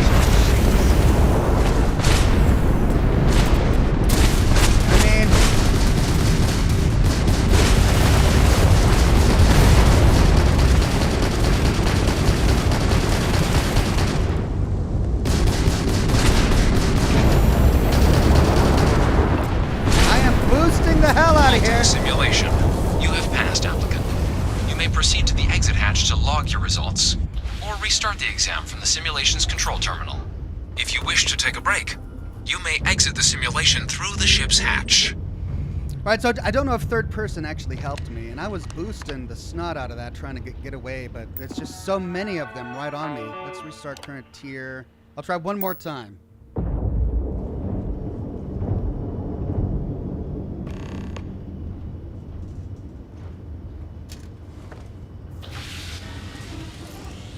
Simulation reset. Prepare for your first opponent.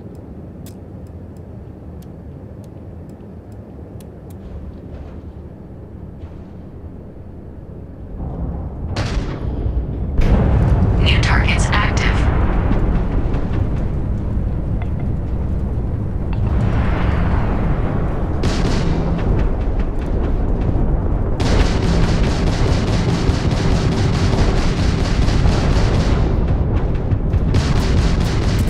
Target elimination imminent.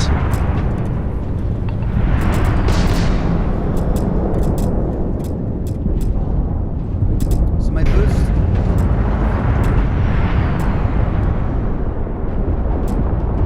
Halting simulation. You have passed, applicant. You may proceed to the exit hatch to log your results, or restart the exam from the simulation's control terminal. Right, well, I guess I just won't get into fights with more than 3 enemies. How about that?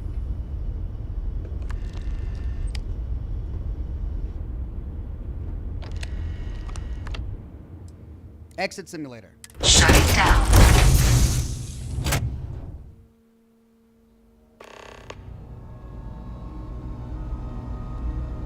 Okay. Well, I think I've... Congratulations, applicant. You've passed. Hooray! You can head up to Commander Tuwala to receive your final results and your probationary assignment.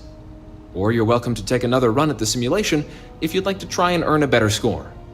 We'll only keep your best run. Thank you. I'm good. I'll just keep on going for now.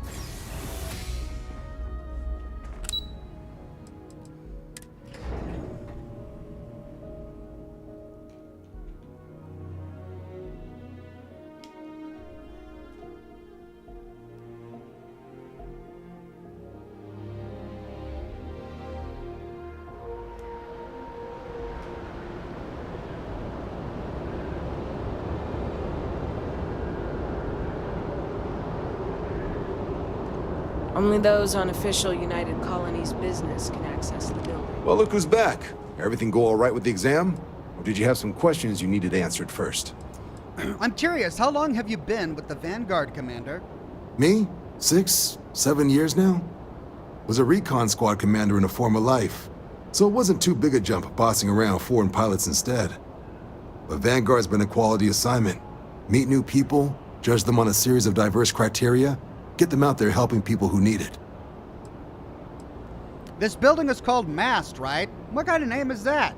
MAST is short for Military, Administrative, and Scientific Triumvirate. From here, the 3 co-equal divisions of the UC government work together to advance the cause of the colonies. Be that through mutual defense, political and diplomatic strength, or scientific discovery. Now, serving any of the UC's divisions grants citizenship, but scientific and admin positions in the UC tend to be real competitive. Understandable, most people would prefer to earn their citizenship behind a desk rather than in combat. Not something I'd ever choose for myself, but understandable. Why does the UC need foreign pilots to fly for them? Military used to have a pretty narrow view of where the best pilots came from. In their eyes, it was UC or bust. The creation of the Vanguard was an acknowledgement by the brass that maybe not all the galaxy's greatest pilots went through a UC flight school. So it's the Vanguard's job to find them and get them to fly for us. I wrapped up my piloting exam and they told me to come back here. Ah, so these are your numbers that just came through then. You ready to hear how you did? You could say I'm ready. Sir, yes, sir! Make it snappy. Time's wasting for me to be earning some credits. Or what else is there to cover? I did pass, didn't I? Or we could pass a soldier check to say I'm game. Cute test, by the way. Nothing like real combat, but cute. I'll let the techs know you think so highly of their work, and make a note you've got prior combat experience. So, looking at the data? Hit every mural in the orientation hall, huh? A test of preparation and thoroughness. 2 traits the Vanguard values highly. Your physiological results are eerily calm. Not a vital spike to be seen. You really know how to keep your cool. Exactly what the Navy's looking for in our recruits. Now, how'd you do against your foes? Tier 4. Not too shabby. The techs make us test each level of the sim too. I can tell you that waiver some real artificial bastards. Good job putting them away. Way better than what I'd do. I always mess up on the parking. So then, looking at your results as a whole, and presuming you're successful in completing your probationary mission, you could have your UC citizenship after only just 5 years. We've been hounding for some recruits with experience. Says here I can even offer you a bonus along with your signing advance. 5 years? Took me longer to get my own citizenship. I wonder if it has any trade-in value. So, sounds to me like we've got Vanguard material on our hands. If you're interested, we could bring you on as a provisional member today. Get you the credits you've earned, then send you out on your probationary mission. First, though, all UC service people, provisional or otherwise, are required to swear an oath. Uh-oh. So, you want to make this official? Commit yourself to the cause of the colonies? Signata says, hey Ox, did you get the quest in the bar on Sidonia that will let you get colonists? It's the guy surrounded by the papers. I don't know. Have I been to Sidonia? That's the one on Mars, right? Get you colonists? No, that doesn't ring a bell. We could go, I'm ready. I need a little time first. Or can we do this under the table? I like to operate independently.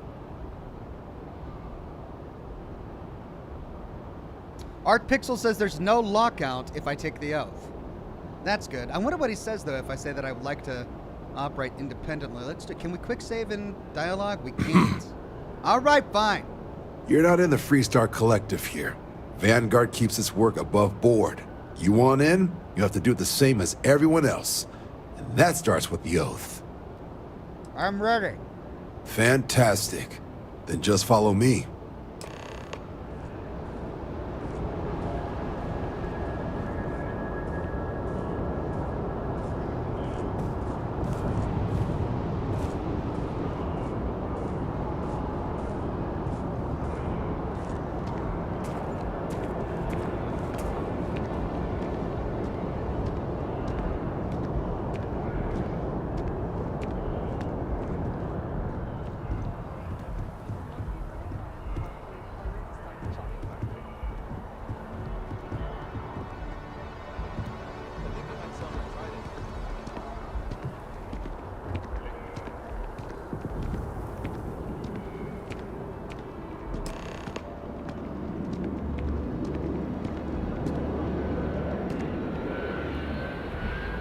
Wouldn't be right doing this where we couldn't see the skies. Now, raise your right hand. All right. The motto of the Vanguard is Supra et Ultra, above and beyond. Ad Victoria. That is where we serve, beyond the furthest reaches of the United Colonies military, and with honor and duty above reproach. Ad Victoria. Do you swear to protect and defend the citizens of the United Colonies to the best of your abilities, and to uphold the values of the Vanguard, honor, loyalty, self-reliance, in all your actions as a member of the United Colonies Navy? Ad Victoriam. No? Supra et Ultra. Victoriam? Ad? No? I'm not normally big into commitment, but for you, fine. Could you imagine? That's great. All my actions? That seems a bit much, or on second thought, let me think about it, or I do.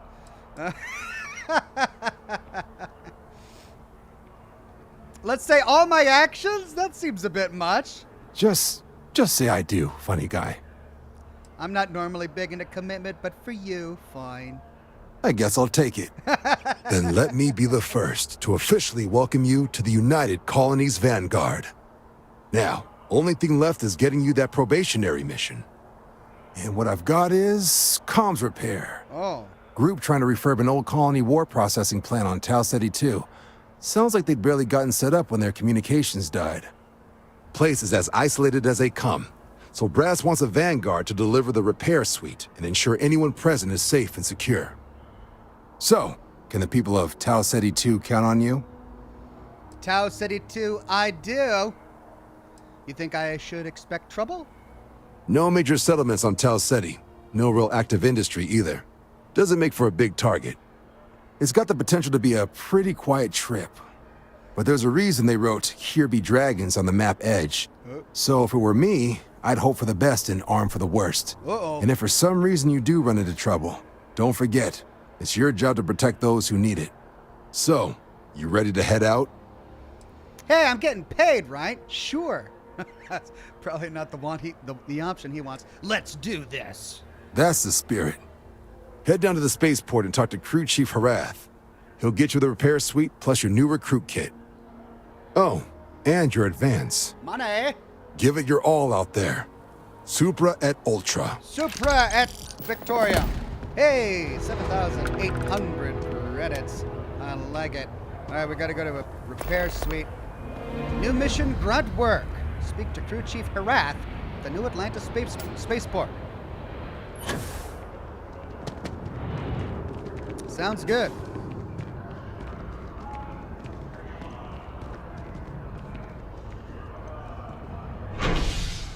Spaceport.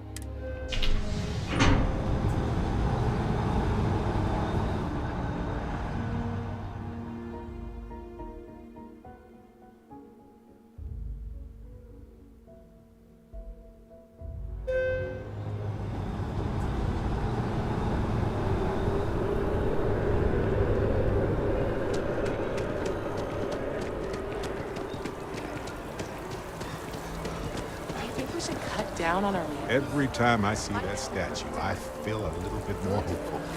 Can't really explain why, but I do. Everybody comments on this statue.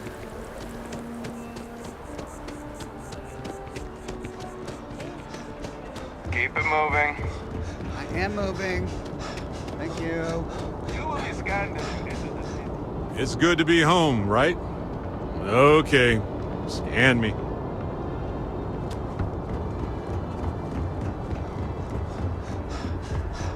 Okay, this is taking me to my ship, which means I've got the wrong quest tag. No, I do. Commander Tuala directed me to speak to Crew Chief Harath at the New Atlantis spaceport. Okay. We are at the New Atlantis spaceport. Is that my ship? Oh, there he is. He's standing outside my ship.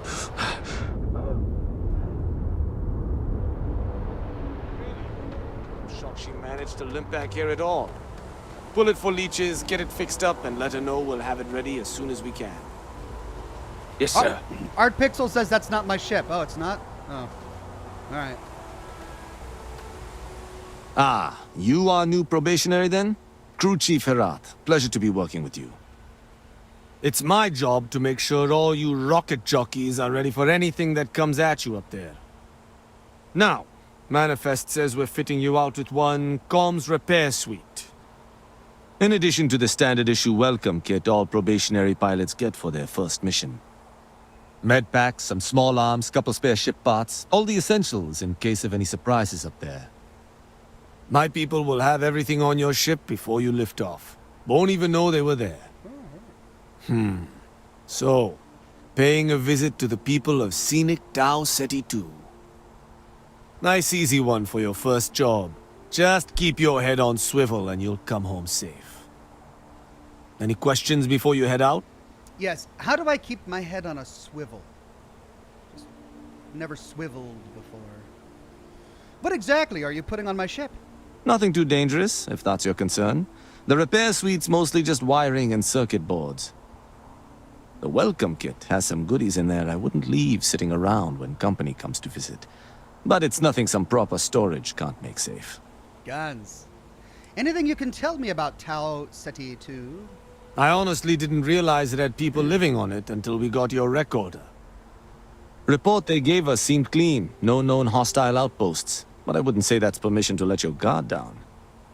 Just watch out for wildlife and pirates. Keep those medpacks handy and you'll be fine. I'm over it. Then I won't keep you. Make us look good out there, recruit. Okay, make contact with settlers on Tau Ceti 2. Back to the ship.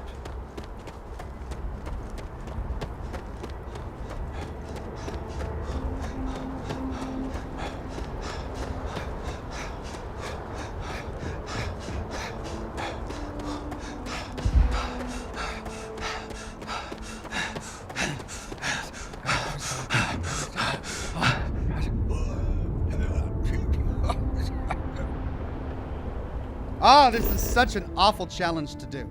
How close am I? I keep doing the wrong one. I keep doing the wrong one again. There we go. Come on, fitness, fitness. Am I done with this yet? 12 of 20.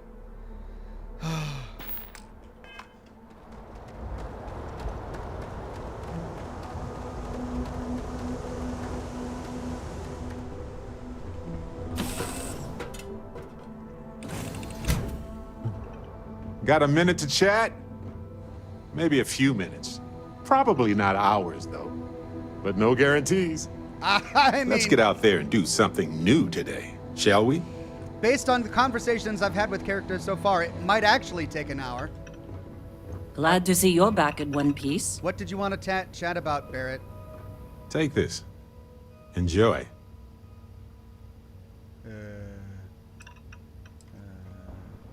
You have a good eye for this sort of stuff. In my line of work, it's a requirement. Anyway, I figured you might have a use for it. I've got some ideas, I guess. Maybe I'll sell it or something. Or definitely, I appreciate it, Barrett. I mean, they still haven't told us what we just got.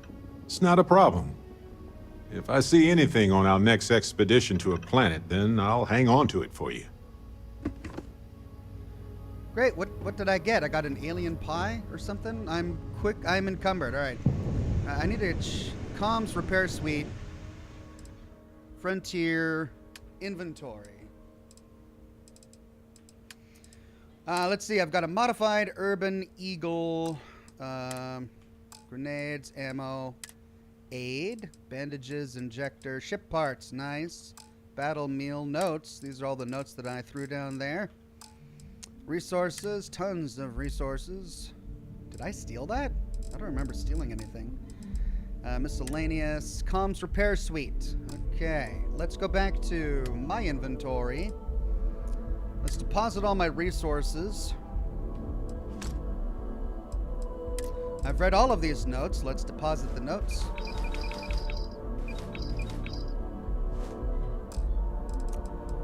Miscellaneous, Digipix, emergency power cell. What's that for? Old earth plate. I guess I should sell that. Tablet. I need to sell those. Terra Brew 2 Go Cup. Okay, so. Aid. I need to sell some aid. I'm carrying way too much aid on my inventory. Fish worker mask? When did I get that? All right, let's go back here. Let's go to miscellaneous, emergency power cell. Let's get that. Any modified urban eagle? Did I store that? I thought I had an urban eagle on my inventory. Yeah, regular urban eagle. All right, so I must have gotten this from the Vanguard. All right, let's go sell.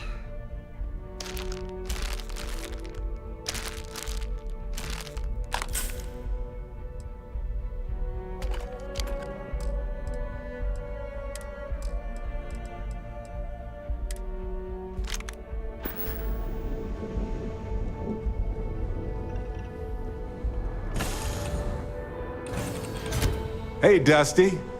If you're ever thinking to yourself, I could really listen to Barrett's dulcet voice right now, then instead of dreaming about me, stop by and say hello, okay? That's a weird thing to say when you're my active traveling companion.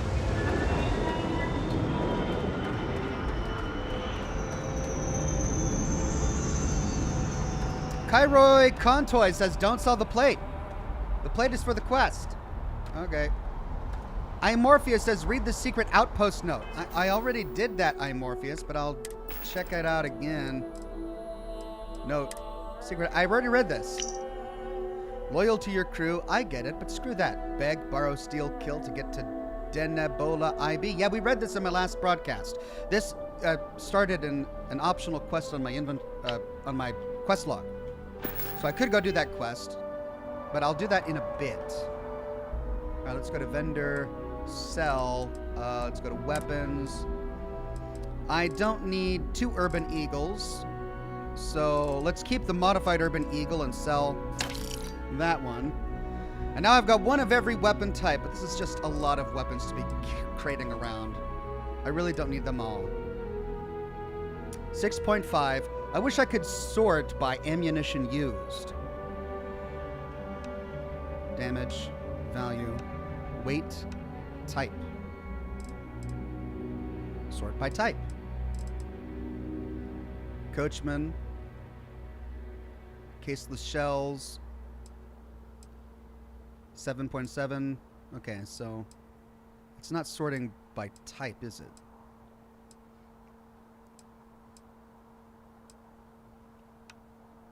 Sort by ammo. There you go.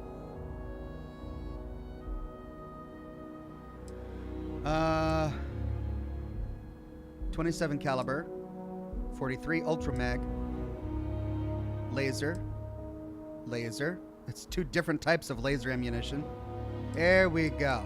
So I've got 3 weapons that have the 6.65 millimeter ammunition, 2 maelstroms, and an elemental calibrated Kraken.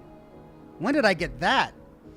Space Adapt, 30% damage while in space and 15% damage while on a planet.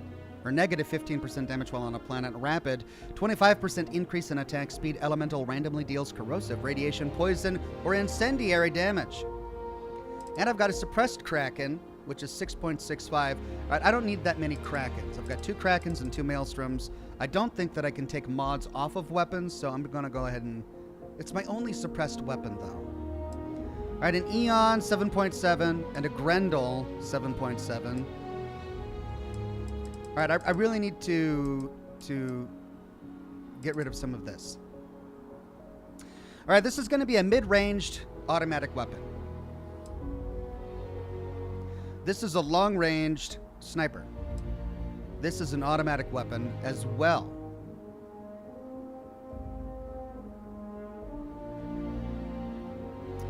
Long barrel and a compensator. Well, I mean, I don't need...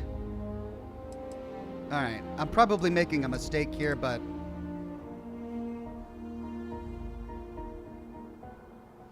But I gotta get rid of some of these weapons. So I'm gonna keep this one for my long-range attacks. I'm gonna sell this one.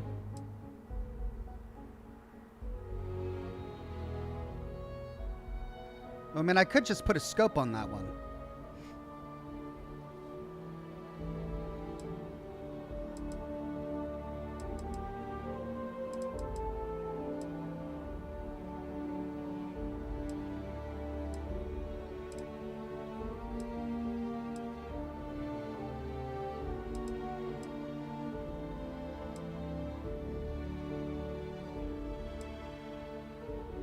But it's got the bashing epic effect, which I don't really need.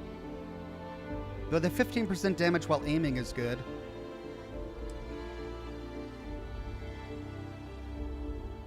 Alright, I'm going to sell it.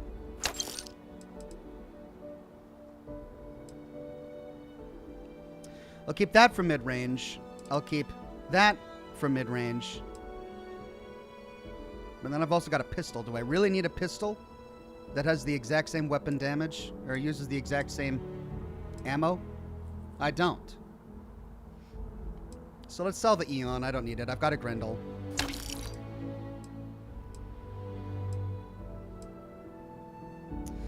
Really, I don't need... But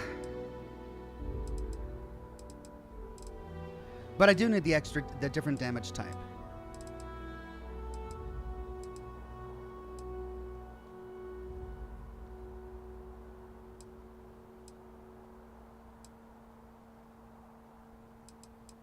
Okay, that leaves me with 3 weapons that have the exact same ammunition. I'm going to keep this because it's my only silenced weapon right now. I'm going to keep this for long range and keep that for short range. All right, well, I got rid of some stuff. Constellation spacesuit. Sturdy deep recon spacesuit. Which is better? I currently have that one equipped. Physical is better on Constellation. Energy is better on Sturdy Deep Recon. EM is better on Sturdy Deep Recon, but only slightly. Thermal is better on Constellation, but only slightly. Airborne is better slightly on Sturdy Deep.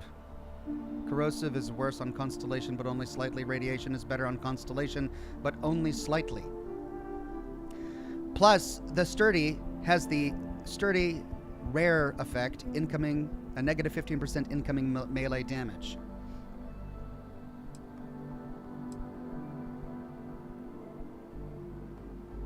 If I switch to Constellation, my energy damage goes way down, and my physical damage only goes slightly up, and my EM damage only goes slightly down. All right, I'm going to sell the Constellation. I've got a lot of different packs.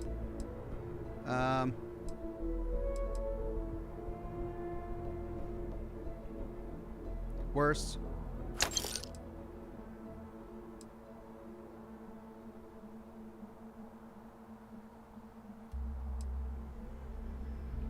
This is my oxygen capacity one. Right, it's got increased oxygen capacity and radiation resistance. This has thermal resistance and grants up to 100 energy resistance and physical resistance the lower your health.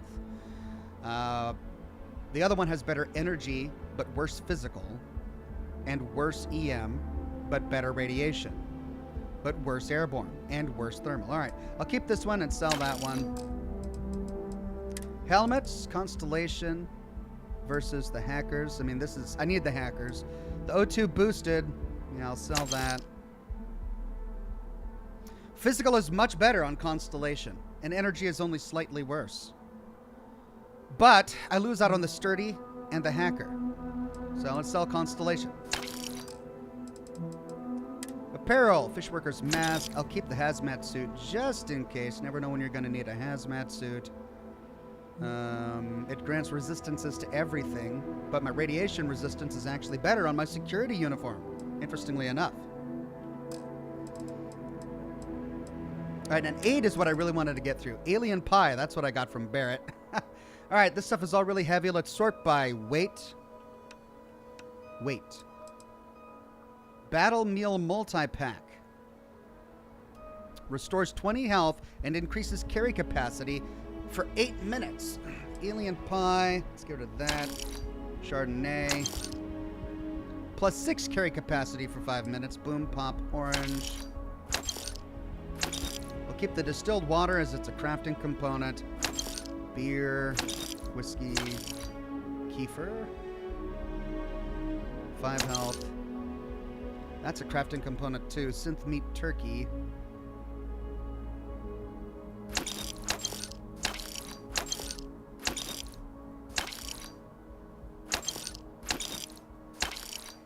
Okay, I've got my amps. I've got bandages.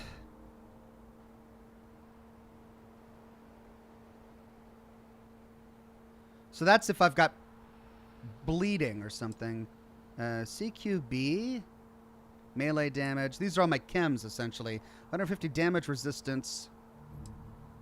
Treats burns and frostbite. These are all pretty weightless. Persuasion chance for 5 minutes. Oh, cool. Injector. Brain injury, concussion, heat stroke, hernia. Poisoning. Toast. Let's get rid of the toast.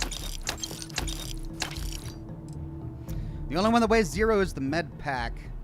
I should probably put the bandages in the med pack slot. Simply because it's got weight and I want to get through it quickly. Alright, I'll keep the battle meals. Rachel says, I'm late. So sorry if you have already answered this, but are you planning on streaming tomorrow despite the holidays? I am planning on it. I'll let you know probably tomorrow what time I'll be able to go live. Goggy Gaming became a Silver Ox. Thank you so much, Goggy Gaming. And then miscellaneous. Emergency power cell, tablet, to-go cup. Okay.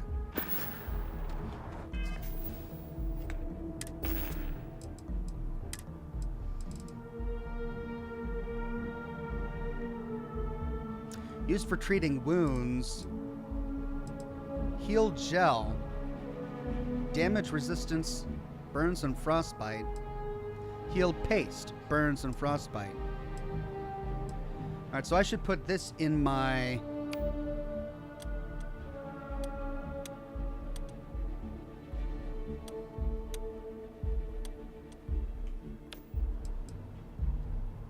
damage resistance.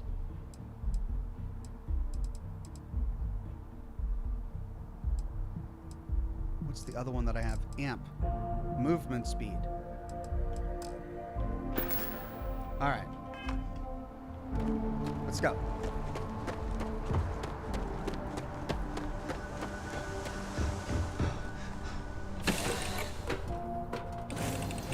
Do you need me for something? How are you?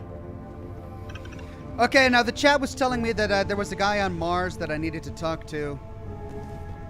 And that I'm going to regret not talking to him earlier if I don't do it now. So, before we continue with this mission, let's go to Mars. Let's talk to the guy.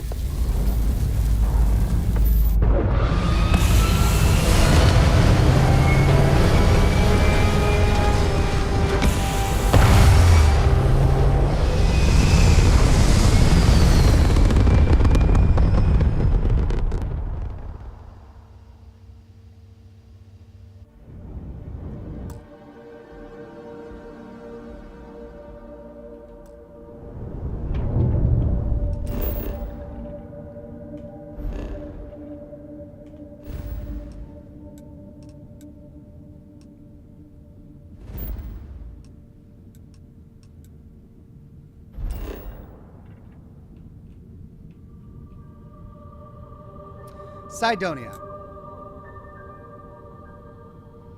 Mars launch pad partially explored? Really? I didn't fully explore that? Okay. Let's land.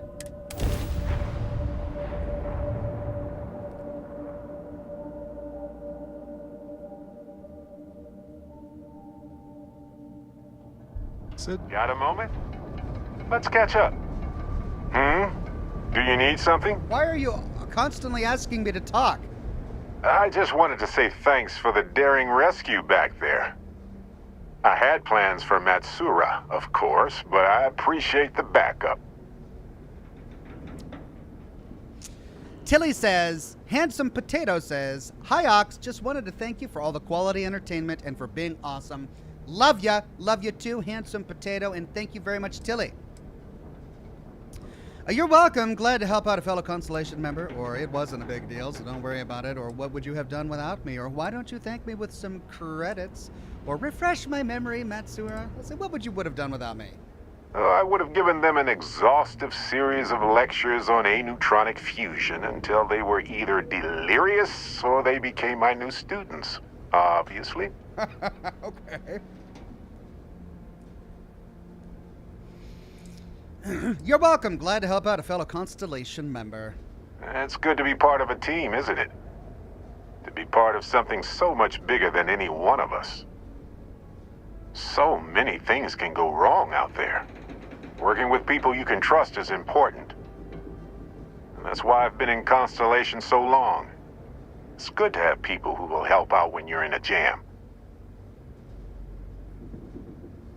I put my trust in people, not organizations. Exactly how often do you get into jams, Barrett? Exactly as often as I need to. Jams are just sticky successes, right? At first it seems annoying, but it eventually washes off. Well, we could say I'm glad to be part of a team, or I put my trust in people, not organizations. That's what I'm inclined to say. That's smart. Trust in things that are capable of trusting you. Mutual trust, that's the key. I don't trust anyone until they earn it. I trust everyone until they prove me wrong. Mutual trust is the key. We're on the same wavelength here. Humans are so fragile in space. If you can't trust your crew and they can't trust you, well, nobody's coming home. That's why I'm still with Constellation all these years later. I trust them as individuals, and I trust them as a team. Speaking of which, I'm glad you joined Constellation. We can flirt with him, really? This is our second opportunity to flirt. Why, can we flirt with all the members of Constellation? We've only been able to flirt with members of Constellation so far. We could say, I don't know what to say. We could flirt and say, you've certainly made my time in Constellation very enjoyable. We could say, how long have you been in Constellation anyway? A long time. We should talk about it someday. I'd need to get some tea going for that chat, though. Well, thank you, Barrett. Just figured I'd mention it, since we haven't had much time to chat before. You know, being a member of Constellation has given me a lot of opportunities, and a fair bit of stress, I'll admit. It's hard to imagine just who I'd be had I never joined up. You're wearing a space helmet. I would have never done so many things. You're wearing a helmet. Many people. It's mind-boggling how different I would be. And I never would have met Irvin. Or lost him, I suppose. Dude, you're wearing a helmet. What are you doing touching your mouth? He's like, but he's wearing a helmet. All right, we could say, hold on a second. He mentioned Irvin. Who's Irvin? Irvin Madani was my husband. He was also a brilliant biologist who joined Constellation a couple of years before me. Yeah, he's gone now. Really? I remember his bright smiles when I returned from my trips. Wow, more brilliant than any star. He disliked it when I talked to him about it. If I keep talking about it to him, is he going to continue to dislike it? What was Irvin like? That's kind of you to ask. People used to say that we were polar opposites. He was quiet and shy, they said. But that wasn't true. He was just that way around everyone else. Ty Bland, with his first super chat, says, "Hey Ox, always good to catch a stream, lol. Well, I'm glad you're here, Ty Band." Phil says, "It just works." It just works. We could risk it and say what happened to Irvin? The war happened. He was caught in the crossfire between the UC and the Freestar Collective. It was right after he finished a job on Gagarin. Some terrible job. I don't remember. Everybody's lost somebody. That's just part of life. Or I hope I'm not stirring up any bad memories for you, Barrett, or it's impossible to know what could have happened. Let's do I hope I'm not stirring up any bad memories. It's not you, Captain. It's just been on my mind. I can't say why. Irvin's been gone for over 20 years. Strange how memories can pop up when you least expect it.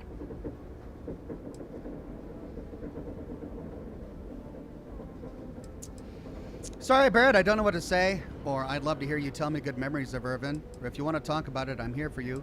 Or why do you think it suddenly is back in your thoughts? Well, I'm enjoying my time adventuring with you, and it reminds me of Irvin in a way. We had so many adventures together, and then it suddenly stopped. Maybe part of my mind is trying to remind me of that. I'd love to hear you tell me a good memory of Irvin. You like All right, let's see. He was a biologist, specialized in botany. He loved plants. For years, he carried one with us on trips like it was our pet. He even named it. Haven't thought about that in a while. Well, maybe I'll take you up on that offer later on, Captain. I need some time to think about things. What offer? On that note, I think I'd do well to distract myself with a little adventure for a bit. Okay. Mission status activities. What, distract him with an adventure?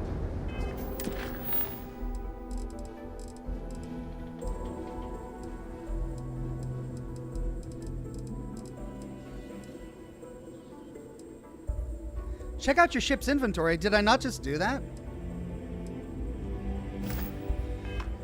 Right, let's go get this quest in the bar, and then let's continue with our Vanguard quest. Living in the ground or caves has been a classic human maneuver since our species branched off.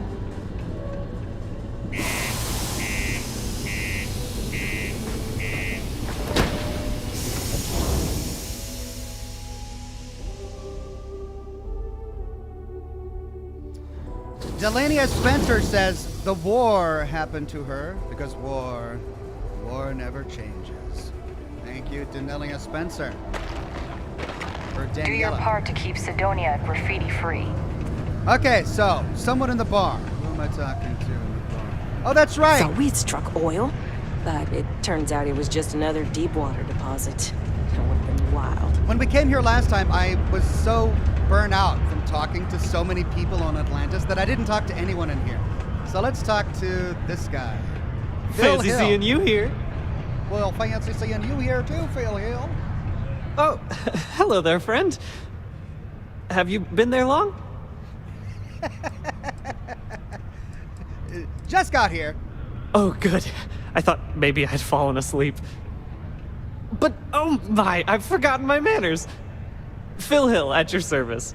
Yes, it rhymes. My parents had a thing about rhyming. My siblings are named Bill, Jill, and Sil. The Hills. What a thrill. Oh, stop! But there I go again. You aren't here to talk about me. You're here to talk about List. No way. I have a list for everything. I love lists. Wait, I have a feeling you're talking about something else. Go on. Poor Phil Hill, siblings Jill and Bill. Okay, this better not be some kind of timeshare pitch. What? No, nothing like that. I assumed everyone has heard about us by now. We're List, the League of Independent Settlers. How can I help make today your very best day? Well, you can stop talking like that, really. What does List do exactly?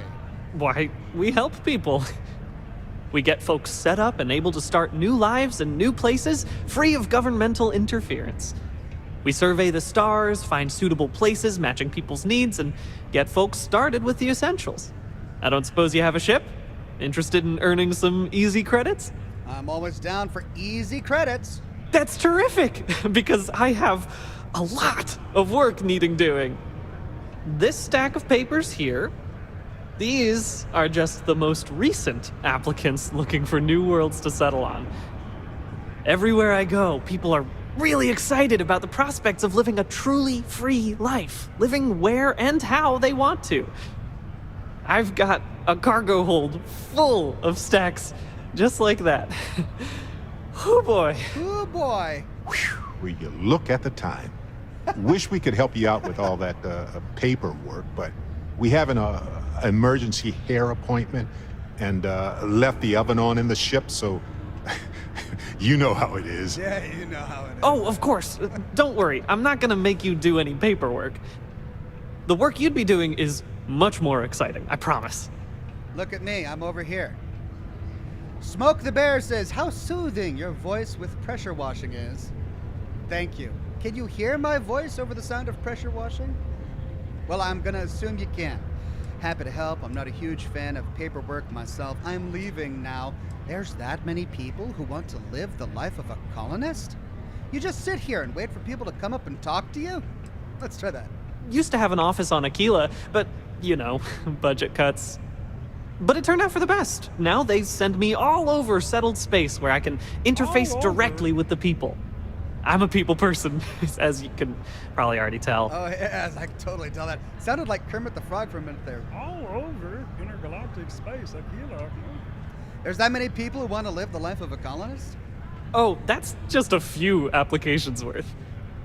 That's what the human touch looks like. No impersonal computer surveys or security breaches to compromise your private information. Just me and some good old-fashioned ink and paper. Every applicant gets a battery of in-person interviews and has every step of their application completed and carefully reviewed to ensure their particular requirements for the ideal location are understood and met to perfection. Try getting that from the UC or Freestar resettlement programs. That guy's got some killer expressive brows. We could say, I'm not a huge fan of paperwork myself. Not to worry. The mountains of papers are my responsibility. We're looking for folks with ships and or basic people skills to seek out suitable planets and leads on potential clients. I don't suppose you possess either of those qualifications? I bet you're gonna tell me either way, or you're in luck. I have both a ship and basic people skills. You know, I can tell that you do, just by the little we've interacted already. Most importantly, we need to collect data on habitable planets. The more habitable, the better. You know, the oxygen and water are musts. Other signs of life, even better. Secondly, we're always looking for new applicants. So, as you travel around meeting people, when the occasion arises, see if you can interest them in signing up for the list. I'm pretty sure I overheard some people in here talking about wanting to start a new life. Why don't you start with them? So that's why you guys wanted me to talk to him first. The more I talk to people, the more I can get them to join List, and the more people I have on List, the more settlers I can recruit to my settlements. Cool. I'll see what I can do. No, thanks. Why would someone want to join List? I am glad you asked. List provides members with a few tangible benefits and a few intangible ones. First off, we locate an ideal location matching the needs and desires of our members. After that, we provide transportation, as well as a starter set including basic hab modules, extractors, and seeds for farming, etc. Everything needed to get off to a good start. Then we set up a small encrypted satellite to aid communication between distant neighbors and the rare List ship that swings by the sector to offer aid and trade supplies if desired. But more importantly, List provides its members the satisfaction of living on their own and on their own terms, independent and free from harassment and governmental interference. I like that. How does payment work? Bring any suitable planet survey data slates to me, and I'll happily pay you for them. And you'll also earn an immediate commission for each interested party who signs up for the list. So get on out there and make truly independent living a dream come true, and turn a few credits while you're at it. It's nice. I'll see what I can do. Excellent. Thank you for any assistance you can lend us. Whoops. Nearly forgot. Take this. This guy's voice. Habitable Planets 101 added. 1 second, everybody. I'll be right back. It is also advised to use only approved ship landing pads, as the UC Hi there, friend. are not responsible for hull damage caused by stray emissions.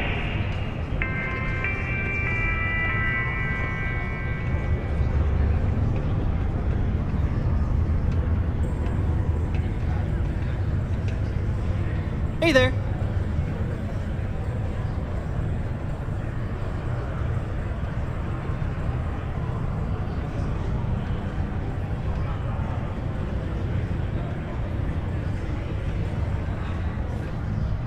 Jack, Let me know if you need something. stiff drink tonight after the day I've had.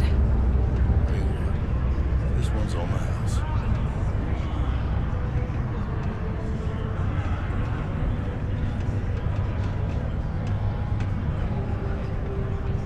Hey, good to see you.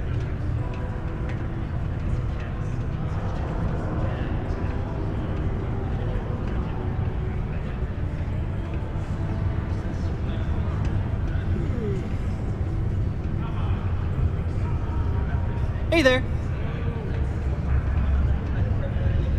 Layla's been going on about the heart of Mars again. When's she going to give it a rest?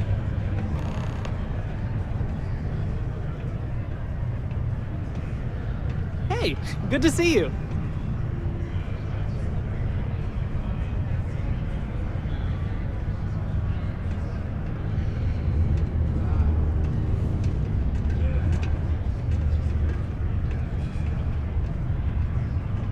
Fancy seeing you here.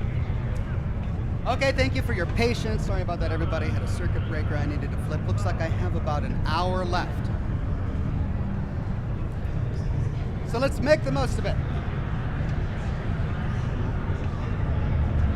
Let me know if you need something. Oh, he's been talking to you this entire time, hasn't he? Well, let's talk to some people around here. Not you. Particle weapons specialist? Do you have room for one more on your crew? Oh, wow. Particle beam weapons are my specialty. If you have one aboard your ship, I can use it to reduce your enemy to atoms. Well, let's use this opportunity to work on my persuasion. Trust me, you'll be getting a bargain. 13,500 or persuade. Now, why is that? You won't find a better captain to serve under? If you're the best, you should be willing to pay for the best. Auto persuade, huh? Don't think I'm desperate or anything, but you do have a point. Better than being unemployed, I suppose. Oh, but I still gotta pay him money. Not gonna do that right now. Then you're not hiring me. It's simple math. Hi there, friend. Great, I'll talk with him about that later. So I tried auto persuade. Yes? Propulsion specialist. I'm looking for work. You hiring? I'm only looking to render going rate. Why is that? I'm glad you understand the position I'm in here. You know what? I may be starting to like you. I try to be. You drive a hard bargain, but I'm on board. Okay, but not right now. No? Then it looks like I need to find a different captain. Scotty P says, you got a quest about Lila and Mars while AFK? You're kidding me. Did I really?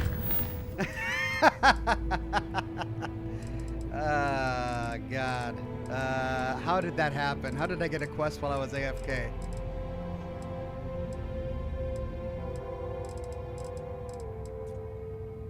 My God.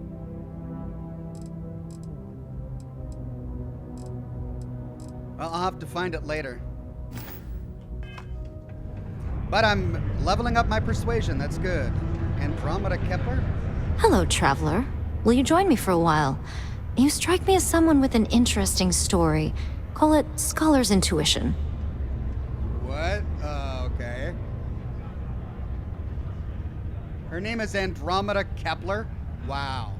Meeting a kindly stranger is always a blessing. What brings you to Sidonia? May I ask you the same question? You may. I just finished a circuit of the Sol system. I've been studying Galileo lately, and I wanted to pay tribute to the planets that inspired him. I'm looking for people to join my crew. Oh, you're a captain. I'm a traveler myself. I've spent years in the space lanes conducting research for a book I intend to write.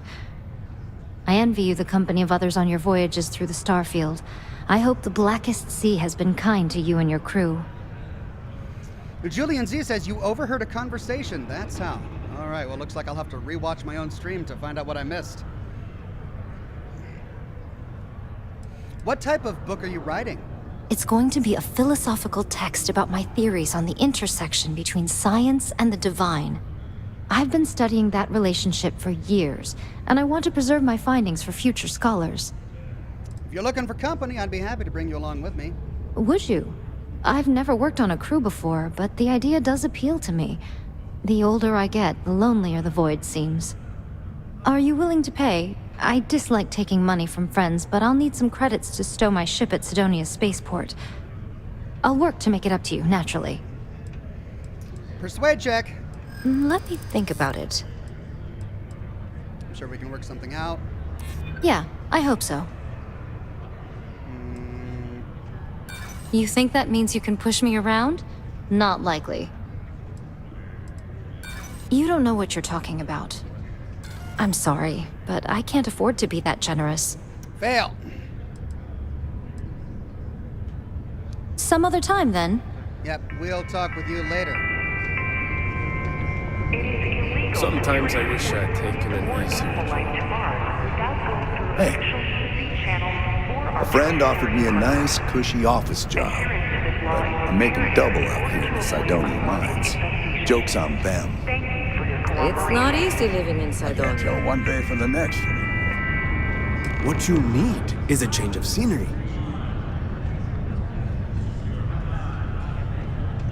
All right, apparently I've identified somebody.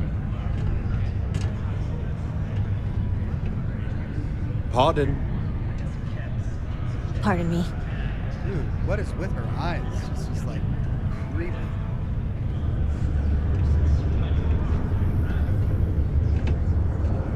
There's something you need? I couldn't help but overhear your conversation. And what about it? We could pass a persuade check to say the League of Independent Settlers wants to help you start a new life free from all your troubles, or I'm with the League of Independent Settlers and we can help you change your life. Essentially the same. It does sound good. Too good to be true. Trust me, I know what it's like. I'm here to help. Trust you? I don't know you. And you're not here to help me. You're here to sell something to me. I'm going to pretend you didn't say that. All I see is someone who needs a hand. I don't need any help. Certainly not from you. It's hard to accept, I know, but I'm on your side. I want to help. Thanks, I appreciate that. Sometimes it feels like no one's got my back. Believe in yourself. I do. Yeah, sometimes I trick myself out of doing things I know I can do. I just want what's best for you. I want to believe you, I do. It's just hard to imagine anyone really caring about me, let alone a stranger. Imagine it. Living life on your own terms. I would like that. All right, let's do this. Okay, yep, just need a signature to get the ball rolling, or you got it. Sign here and someone will contact you soon, or you got to use this pen.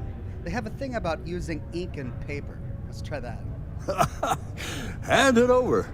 You'd like that. Oh, this is really going to happen, isn't it? Okay, now I need to survey a habitable planet. If you see something suspicious, don't hesitate to report it to any security officer. Howdy. I heard they found another new freshwater deposit in one of the mines. So much better than paying those Looking to join a crew. Any openings? Not asking for much, just a reasonable share. Oh, I already talked to this guy. I haven't had a day off in 3 years, and I wrote the damn time off policy. At least I've got more than enough work to complete before I can go home. But that doesn't Go mean me. you haven't kept up with the times. Guys can stop talking over Many each people other. think psychology is only good for treating past emotional trauma, but it's a great way to prevent it in the first place. While I may technically work in HR, Tia's really the one to see for any work concerns. Another lump. Hello there. Do I know you? Zartu says, Ox, you can auto-hide / show your spacesuit and helmet based on the environment you're in. The option is in your inventory menu under suit and helmet. Awesome. Thank you, Zartu. No, I'm just striking up a conversation. I was wondering the same thing, or we could lie and say, I'm Oxhorn. I work for Demos. Well, we're not going to lie. We'll just striking up a conversation. Ah, I see. Well, I'm Leona Hawks, Deimos Staryard's corporate liaison. Anyone who deals with our office likely deals with me at some point. I suppose I'll be seeing you around. What is Deimos Staryard's relationship with the UC? We've been contracted with the UC for decades to provide military-focused crafts for the entire fleet. It makes sense that they trust us, as Deimos is the oldest standing ship manufacturer in the settled systems. We were responsible for some of the major advancements in grav drive technology since the early days of its existence, so our legacy is strong. What do you do here? I coordinate between Deimos Corporate and the other operations, such as the Star Yard itself, and the mining operations here on Sidonia. Deimos Star Yards Corporation is a complex entity, given that the different divisions have different goals and priorities. My job is to make sure those are all in alignment. Okay, well. Okay, ladies. Drinks? Don't have to ask me twice. Yes. Yeah. Let's go and try to beat the rush.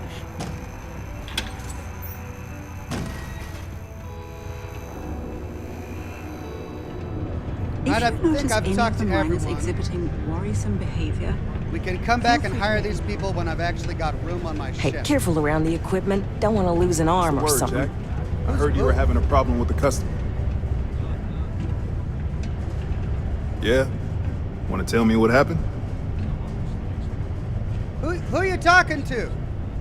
Who's Jack? Where's Jack? Am I glad I got this job instead of mining some dead rock out in the middle of nowhere? Jack? Well, let me know if he ever shows his face again. I'll make it clear he's not welcome. Keep on the straight and narrow, and there won't be anything to worry about. Sergeant Booth at your service. If you have a security-related concern, bring it up to me.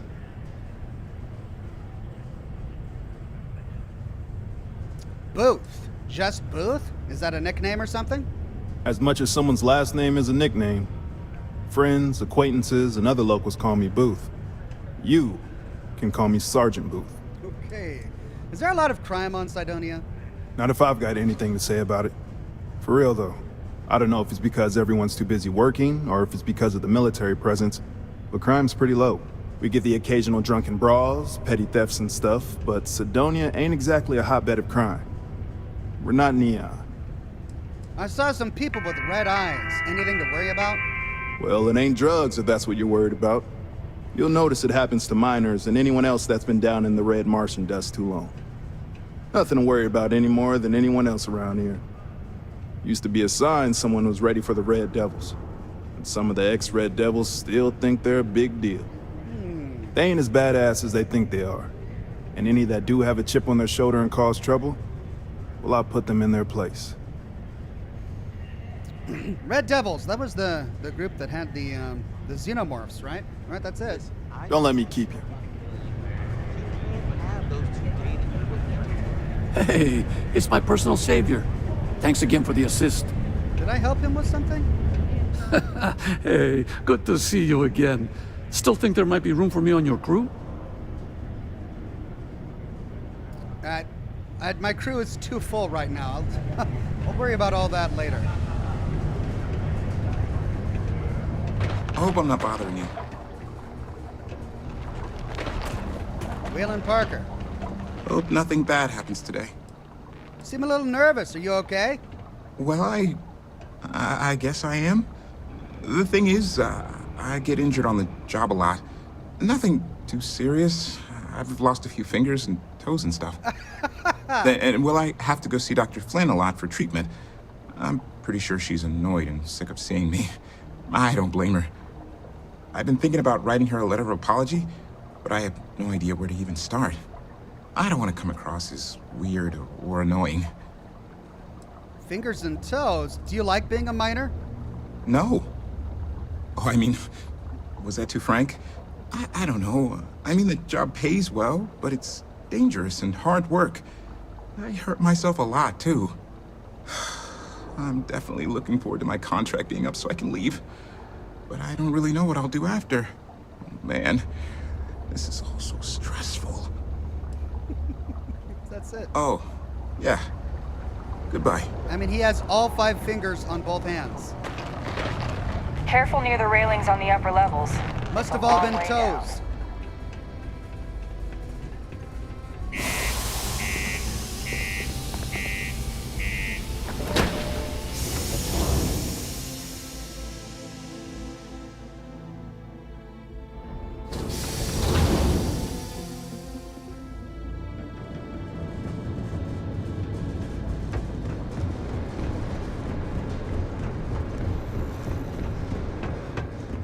Okay.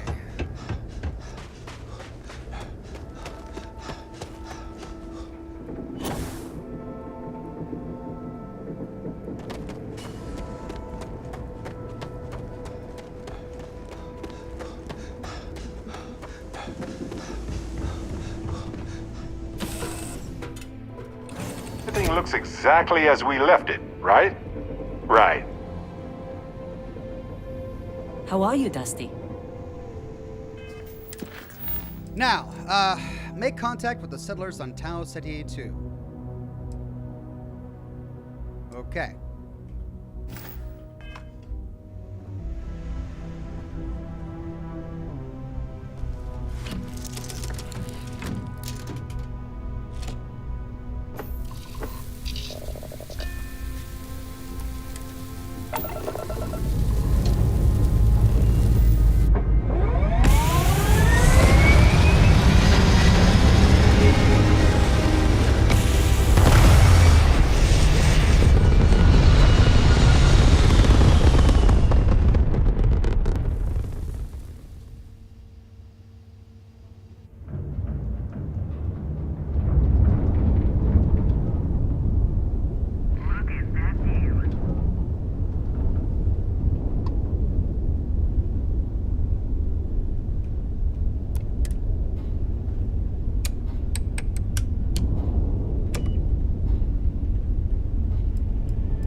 Tau Ceti.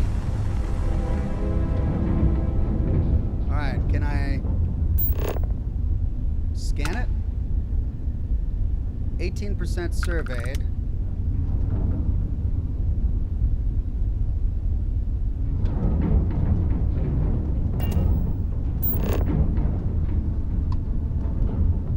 Open planet map. Scan. Okay. 46% surveyed. So we've got resources, but we need to go to the Tau Gourmet Production Center.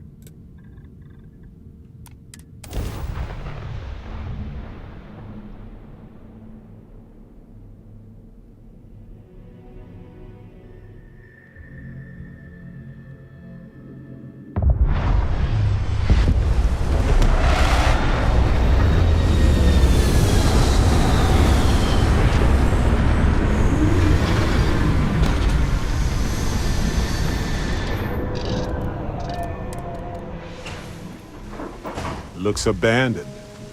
Suddenly abandoned. Not liking that. Where's your spacesuit? I guess we don't need it here. Oh, wait. Did I make sure that I have the right weapons put on my... Okay, elemental calibrated Kraken. I'm going to want this for mid-range. So let's put that on... 3? No. 5. We've got the Equinox on... Okay, that's my laser weapon. Let's make that... God. It's 8. That's going to be 4, I believe. Yep. That's 3. Furious Sidestar. That's going to be 1. Modified Grendel.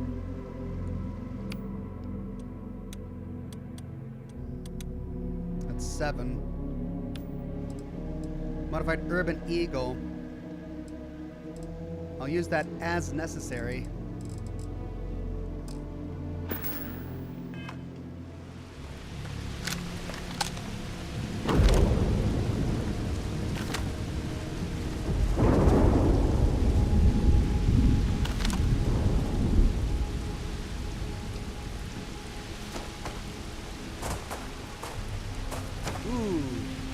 First bit of frame drops there.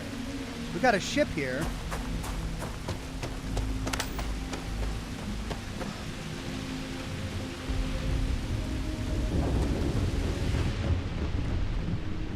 We can't enter it.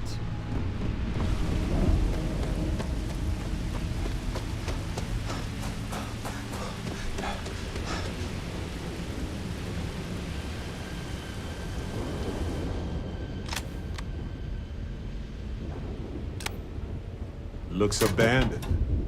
Suddenly abandoned. Not liking that. Yeah, you said that already, my friend.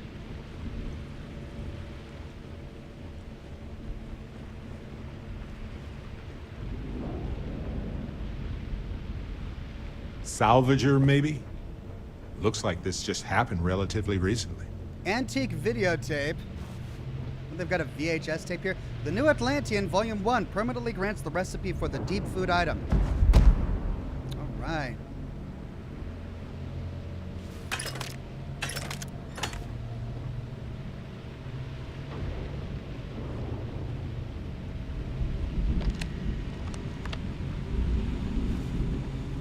Lawgiver, what is that? Oh, look at that.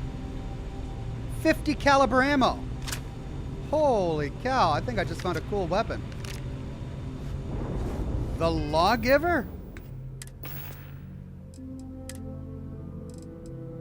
Whoa, what is that?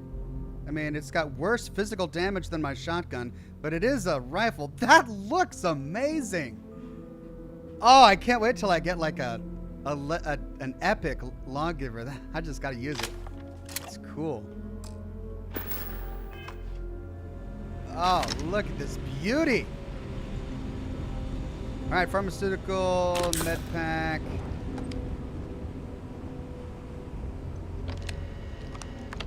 Terminal. Tau Gourmet Common Quarters.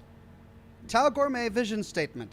Since the dawn of the agrarian revolution 10,000 years ago, humanity has been trying to speed up the process of growing food and getting it onto plates. But that's always come at the cost of quality and led to horrific practices like industrial farming, which leads to corners cut and, ultimately, a worse product.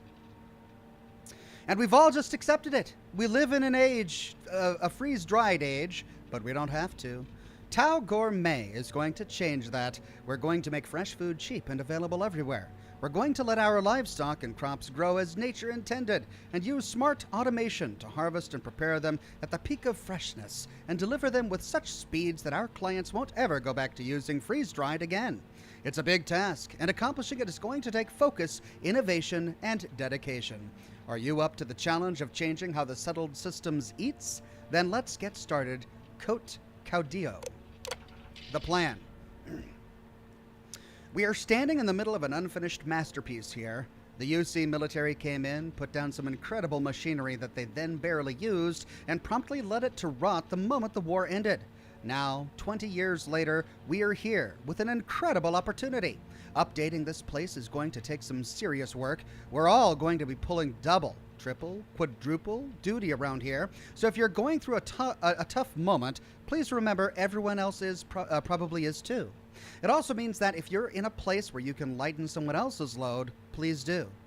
Equally important are scheduled breaks. These are built into your workload, so if you're on a break hour/day/week, you'd better sit your ass down and breathe. Take in the scenery, think about something that's not work. If you've got a long spell, go back to New Atlantis and blow off some steam. Good ideas come from expected places, and remaking how food works in the settled systems is going to take a lot of good ideas. Also of critical importance, survival training is not optional. It's just us on this planet, and while the UC is aware we are out here, every one of us needs to know how to survive out here on our own should the unthinkable happen. Finally, if you've ever got an issue of any kind, reach out to the relevant area owner. If you and said area owner can't come to an agreement, feel free to grab me, Coat. Areas of ownership: Coat, General Vision, Crop/Livestock Selection, Vendor Coordination, Inter-Expertise, Arbitration. Ian, System Design/Implementation, Automation Programming. Maria, Facility Restoration, Defense Installation, Facility Maintenance, Automation Maintenance. Andre, Crop/Livestock Cultivation, Recipe Generation, Keeping Us All Alive, Food Related. Lambert, Keeping Us All Alive, Security Related, Survival Training. Chores list. So yes, we're planning to remake food as we know it, but we're also all living in close quarters a long way from any other human beings, which means your parents aren't here to clean up after you. Everyone's got rotating chores. Do them without being asked.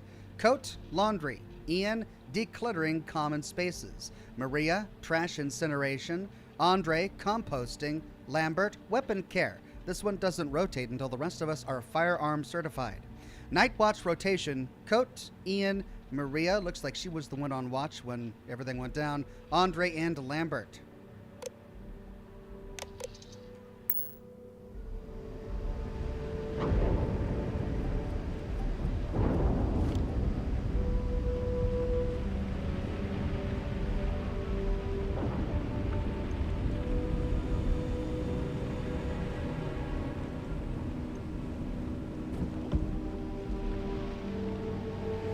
Jam and Cohen says, why don't you go to a weapon workbench, drop a save, then see if you can remove mods? I believe I tried that in a previous stream. I just didn't see an option to remove mods. Like, it was just... I mean, you drop a save and try something if there's something to try. Okay, so there's blood in this bathroom stall. Something awful happened here. But if you don't see an option to try, there's no point in dropping a save and trying something you can't try, right? All right, let's head upstairs.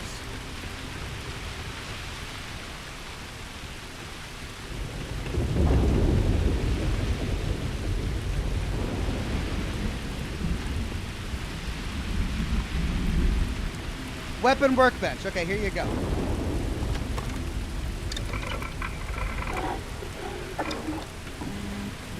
Suppressed Kraken. Muzzle. So I can install a standard muzzle. Let's install it. It costs nickel and iron. You're not joking around with that thing, are you? And then I can't go back and install the muzzle brake. Even though I just removed them, or I'm sorry. Oh, there it is, compensator. Oh no. What happened to my silencer? I was always able to install a compensator, but now the silencer option is gone.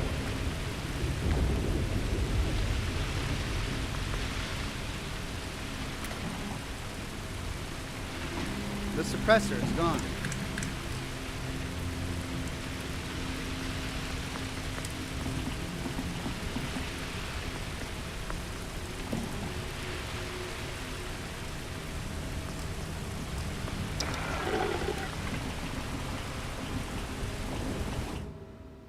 Okay, I'm gonna reload that save. Maybe I looked at something wrong. Maybe I didn't realize what I had installed.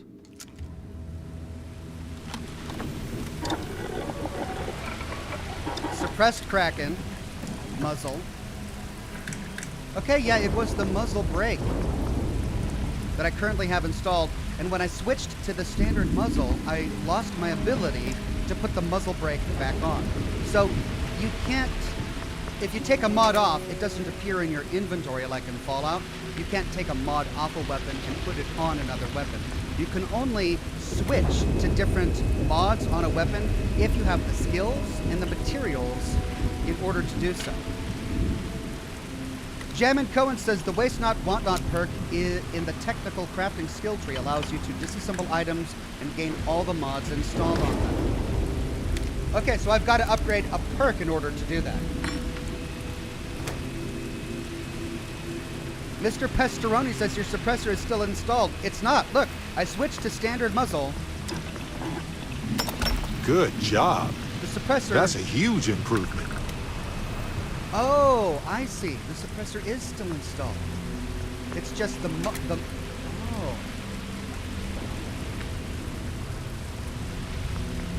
It's on the barrel. Okay. Yeah, I was in the wrong section. So here we go. We've got a suppressor installed. Let's try going to standard barrel. And now the suppressor is gone, but I can't go back to suppressor. I need barrel mods 2 required research. So even though I just took the suppressor off of this gun, I can't put it back on. As Jammin Cohen says, I need the Waste Not, Want Not perk. Alright? So there, we tested it, we tried it. Until I get that perk, and until I've got the appropriate research, I need to keep any suppressed weapons I find if I want a suppressed weapon.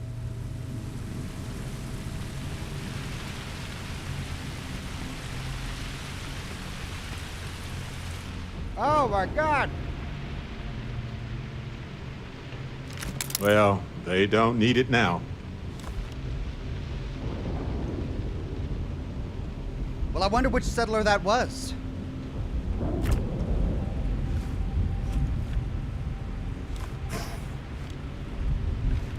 We saw a list of names on the terminal.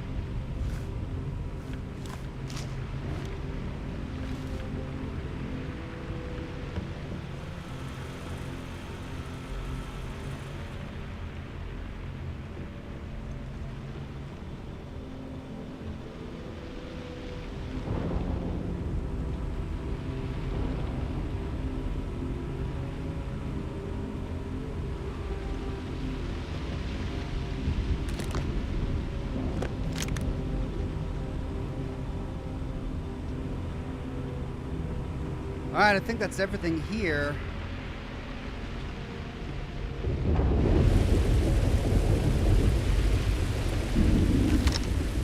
That's the main facility over there. Oh, great. Oh, is it a terramorph? Oh, no.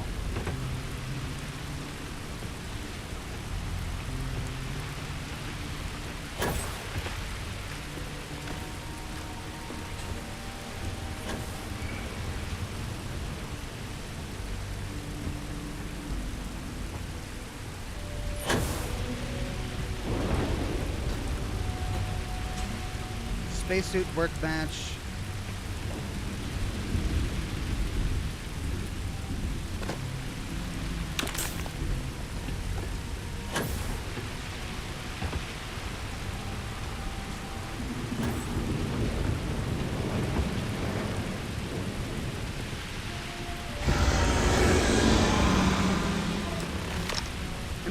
Investigate the scream. Oh no. Oh, man. So is the Terramorph the Death Claw of the Starfield universe?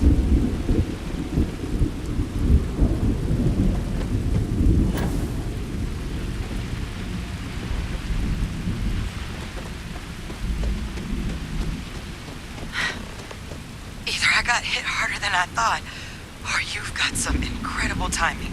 Regardless, I think it knows you're here. I'll unlock the door. Second floor, main building. But be quiet. Let's hear the creepy lady out.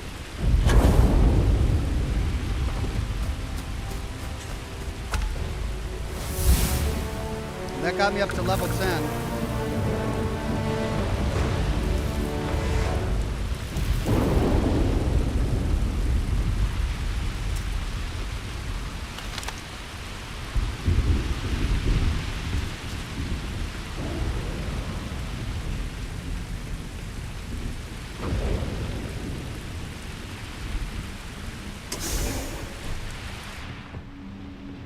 Adrian. So what do we got here? Too clean to be one of the settlers. Or a pirate. You see on patrol, maybe? Yeah, make my day if you said you were a shock trooper out for a stroll. We could lie and say your shock trooper is here to save the day. We could say, are you okay? We could say, actually, the Vanguard sent me, though they failed to mention how bad things were. Or we could pass a soldier check to say, not getting manpower like that outside wartime. You'll have to settle for a Vanguard recruit. Haven't brought the joke to your homeworld just yet, huh? But UC Vanguard's a hell of a lot better than what I've got. I'm Hadrian. I was a researcher with the UC. I came here on a rumor of a... Well, I expect you saw the results on your way in. What's left of the settlers? The work of Oxysio Machina. A terramorph. One of the nastiest aliens humanity's ever crossed paths with. And this one, well, it's something of an anomaly. Possibly a worrying one. Oh, just perfect. Sure, why not?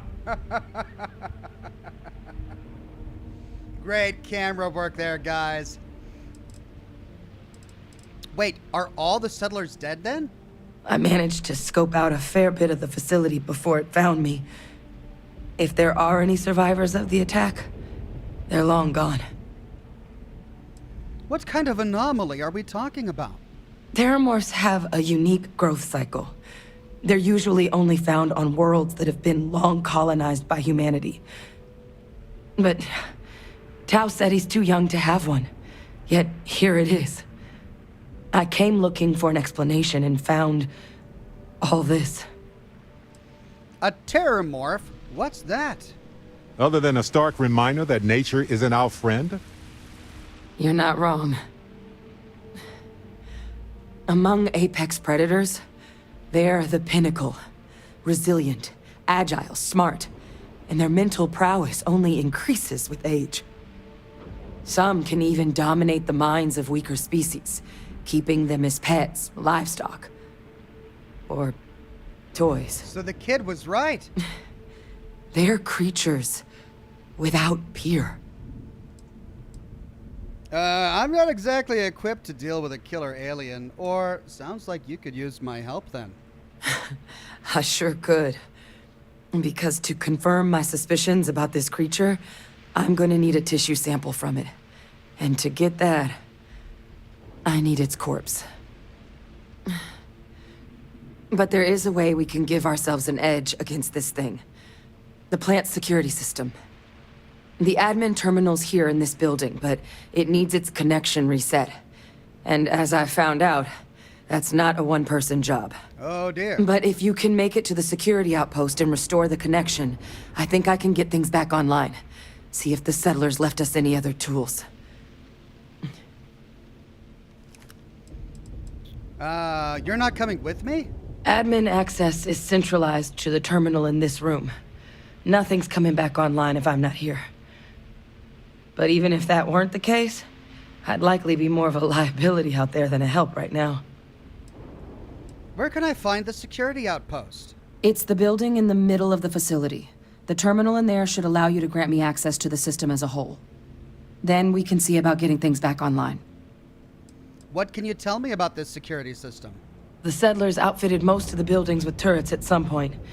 Not sure how many are still operable, but at least a few appeared to be in fighting shape. There were also some sensors scattered around the facility that I didn't recognize. But those are honestly all just educated guesses until we get the connection reset. Whoa, whoa! I came here to help some settlers, not play chew toy to some alien or... Alright, let's get that security system back online. Good. Once I see the connection reset, I'll get things underway on my end. Take care of yourself out there. And make sure you leave enough of that thing for us to get a sample. Okay, well... Hopefully I'll be able to do anything at all to this thing. Ooh, ammunition, they're giving me everything I need.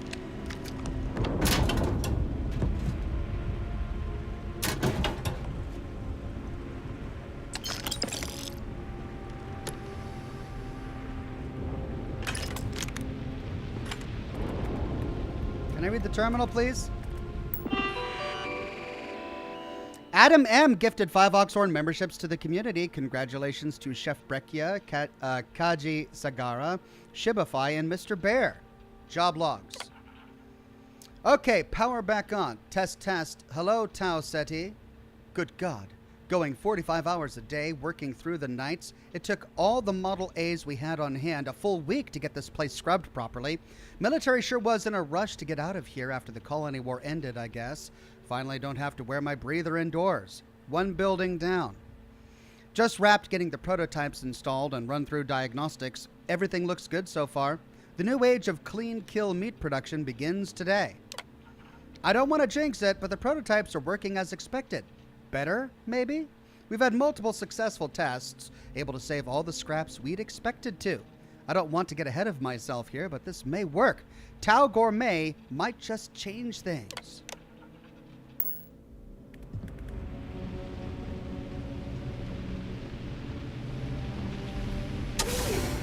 And we find a copy of Frankenstein. Ooh, it's a slaughterhouse.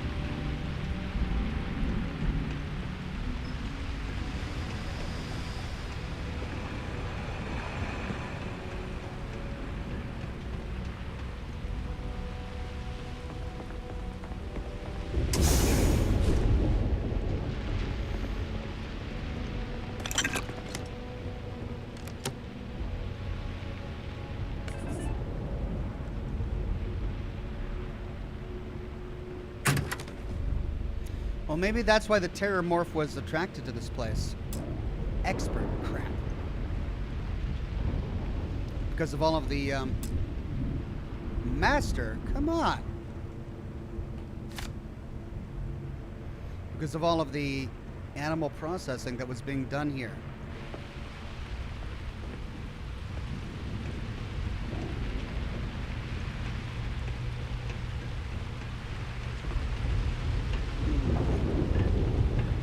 Extended mag Eon.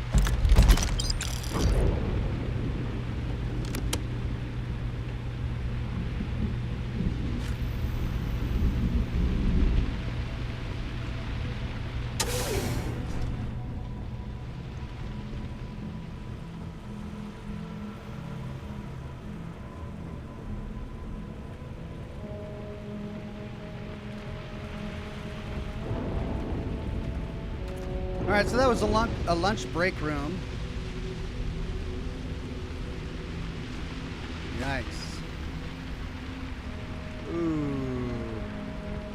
Chummy. The Butcher's Guide. Cut of Achilles. Oh, man.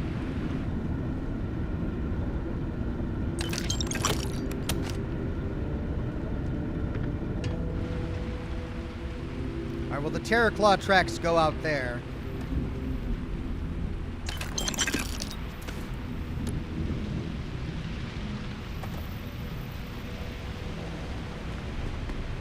Let's see what's over here, though.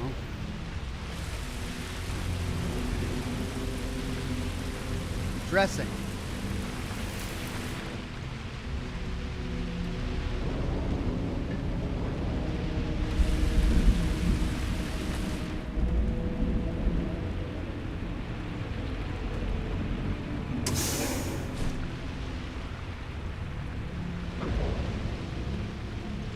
That's elaborate. Why have that? Okay.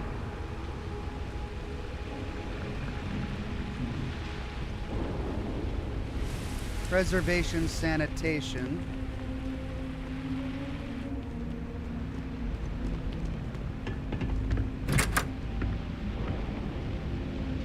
Feral. Unique inorganic resource. This item can be used as a component in crafting. Looks special. I'll take it. Space Adept Old Earth Shotgun. Hello.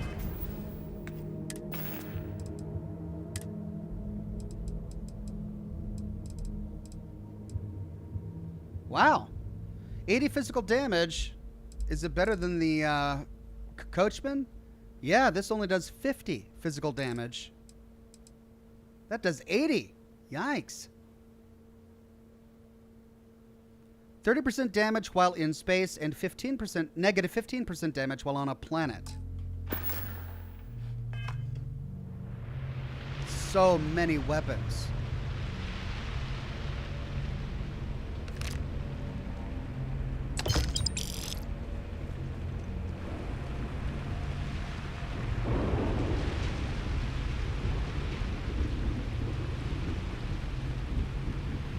Okay, upstairs.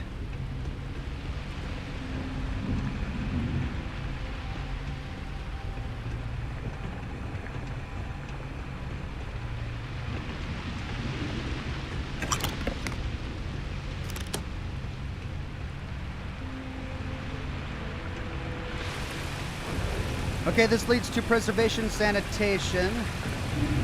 We're getting closer.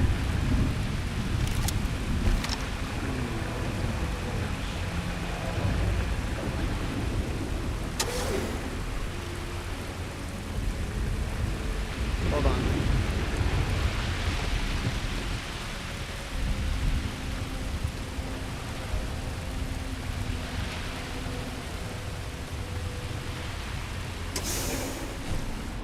What is this? Research station. How did I miss this? Okay, so this is the same butchery. I just missed this part of the floor. Expert lock! Come on!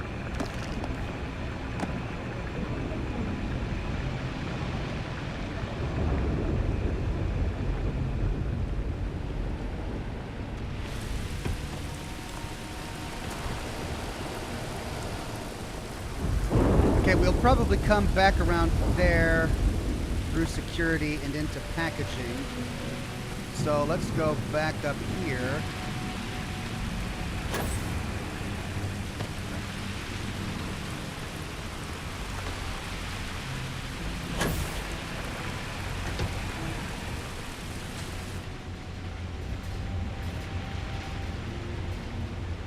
Look, I love meat like a lot of folks, but feels like we could have figured out something more humane by now.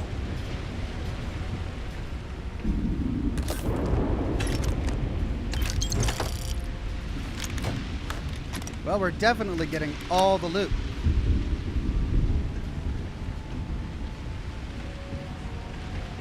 Oh, what if I run across him? Okay, so we need to hop down there and explore the ground floor. Let's finish exploring this top floor first.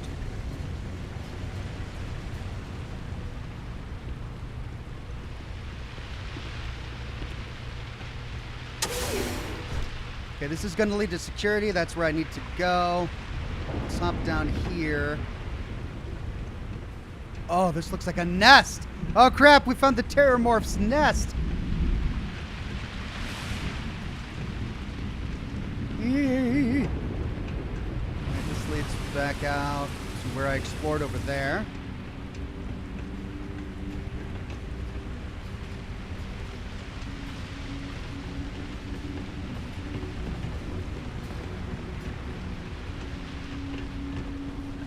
Expert. Man. Modified calibrated maelstrom.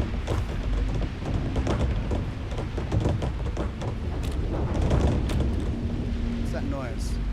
Oh, that's you standing on a box.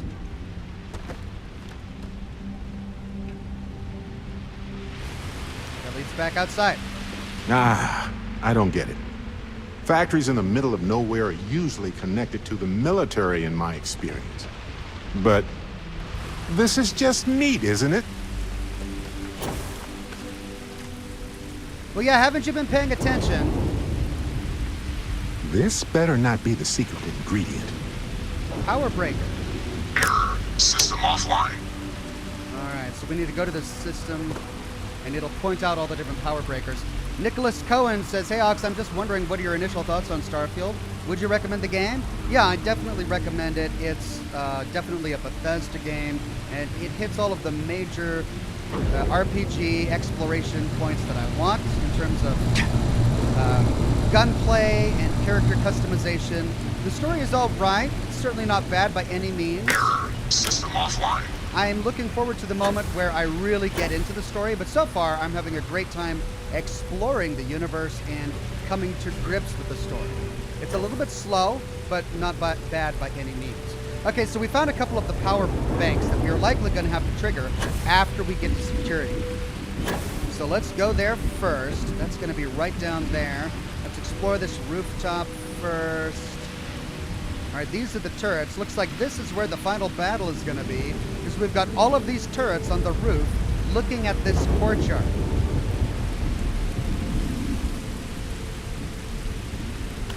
What is that?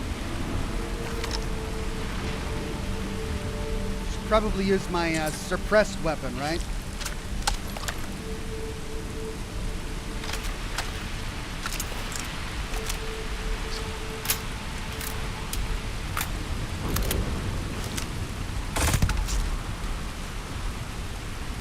Whatever it is, it's alien, and I don't like it.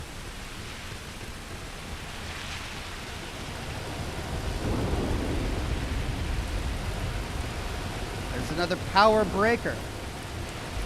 Well, we've certainly explored the facility. Let's go to security.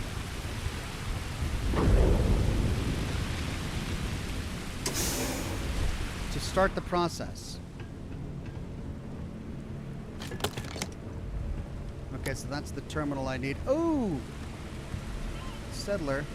All yours. Resume last session. Tau Gourmet Livestock.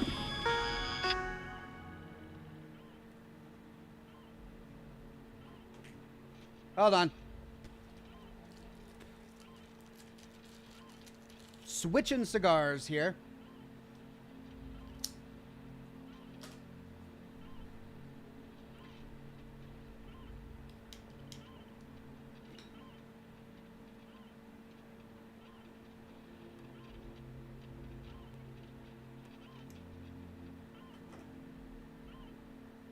Tau Gourmet Livestock Tracking System version 49.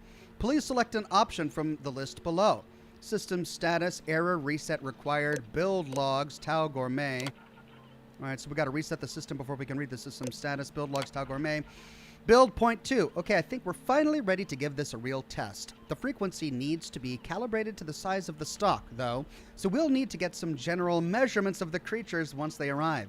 But if this works, it could mean a new era in open-range farming. We'll be able to function without fences. True free range. We're going to make so much damn money. Build point 3. Everyone's finally got their hearing back, so I think we can go for test number 2.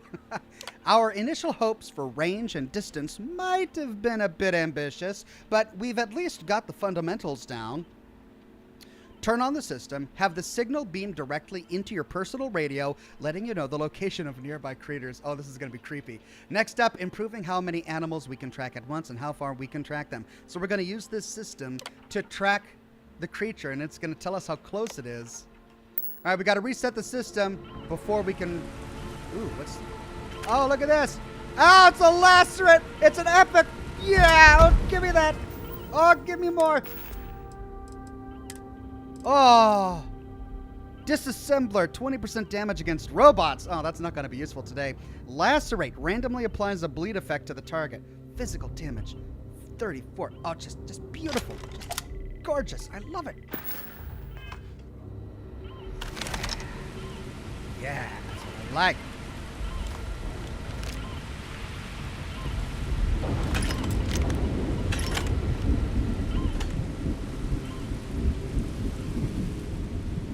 Okay, here we go.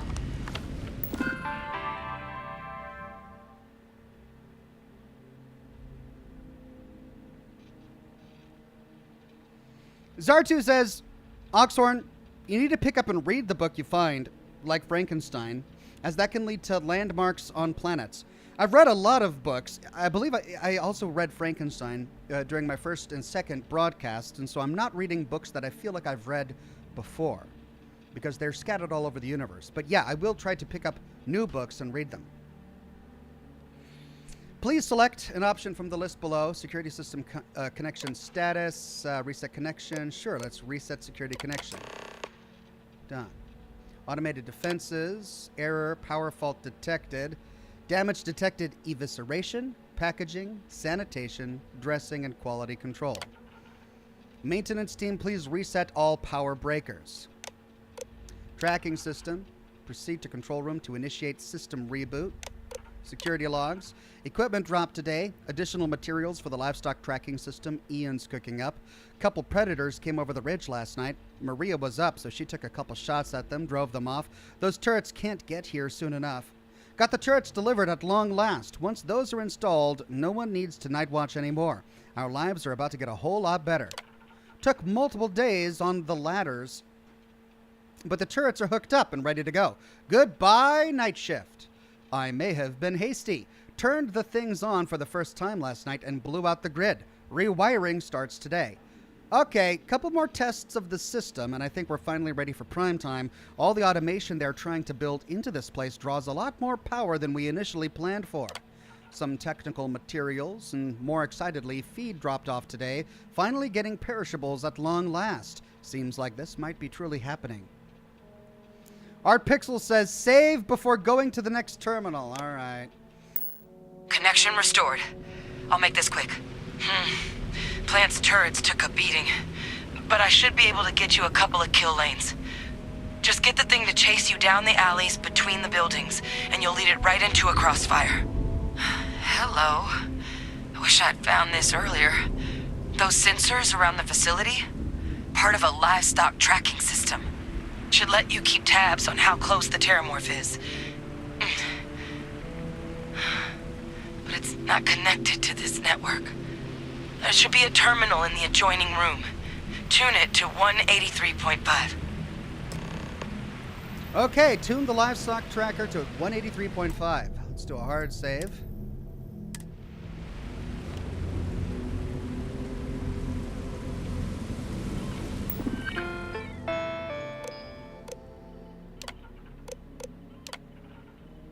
Frequency tuning is required for proper tracking. Okay. Tracker frequency tuner. 183.5 targets 1. I wonder what happens if we do any of the others. Target detected. Connecting playback to user. Wait for the system to re-engage. Tracker's reading green. And what's that sound? The security lockdown is active. Shit. Stop.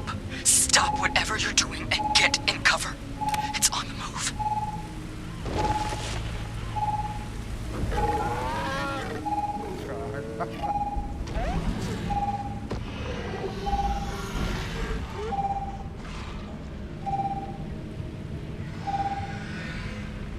Look, I wouldn't engage directly if you can avoid it.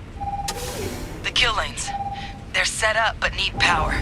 There's breakers on each of the buildings you can throw to get them live. Once they're online, lead the terramorph towards the lights and watch the fireworks. Give it hell, Vanguard. Optional, restore power to the kill lanes.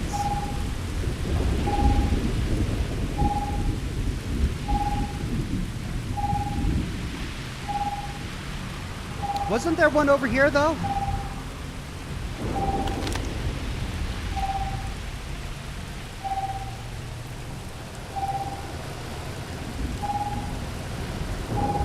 System rearm. Fail. Additional power required. Okay.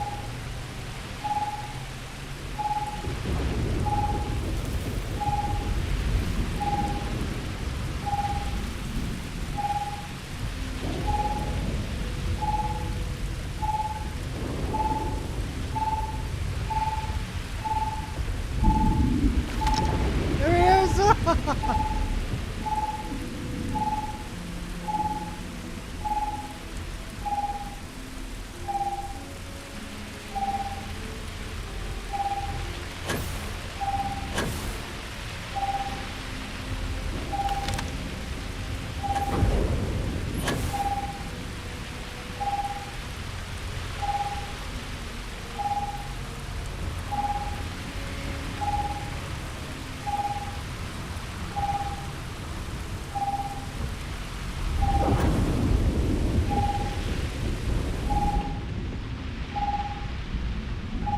Ah, I don't get it.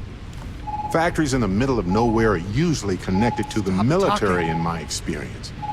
But this is just meat, isn't it? Why is he giving me the exact same dialogue? This is bad. This is really bad. He's right there.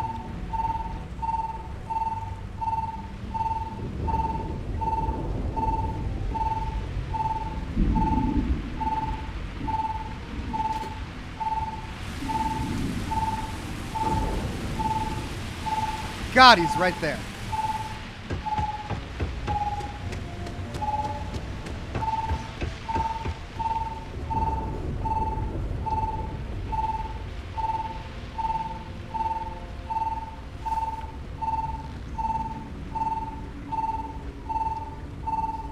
Okay, maybe I go do the other ones instead.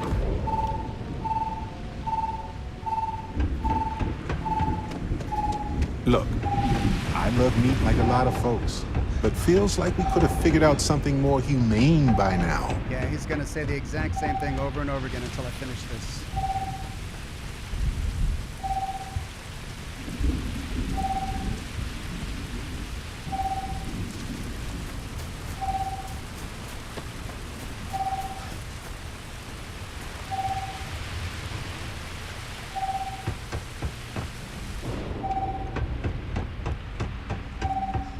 Come on.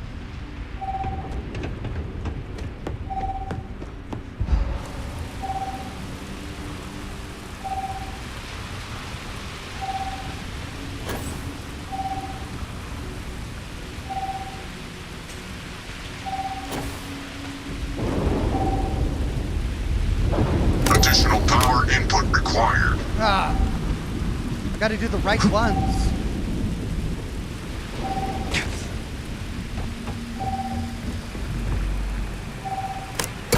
Activated. Stand clear.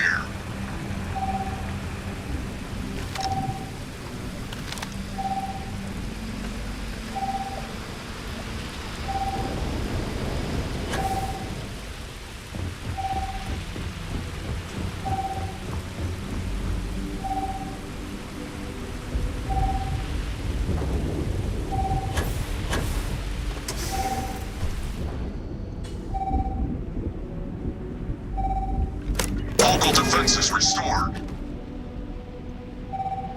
Okay, if you insist. Right, now he's camping out right in front of that last one, isn't he? I mean, if I can somehow lure him over here, then I can run over there.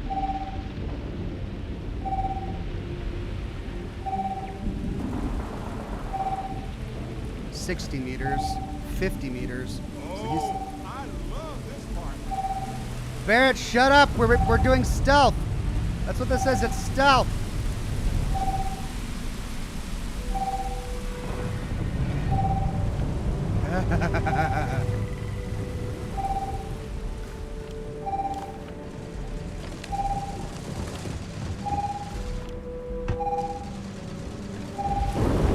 Oh, they're attacking it.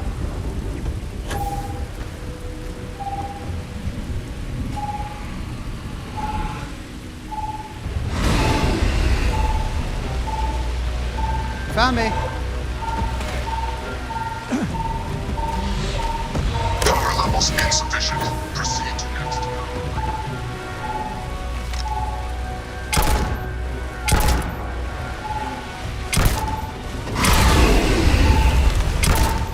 Ah!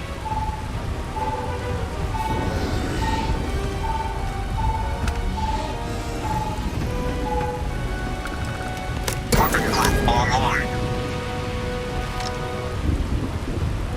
Did we get him?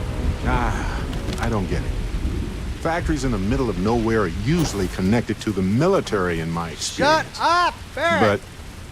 But this is just meat, isn't it? Okay, that wasn't too bad. My weapon did pretty decent damage on it, and as I had the turrets all worked up around the plant, he just ran around and took damage. May as well, right? Okay, dead Terramorph. Can't scan it.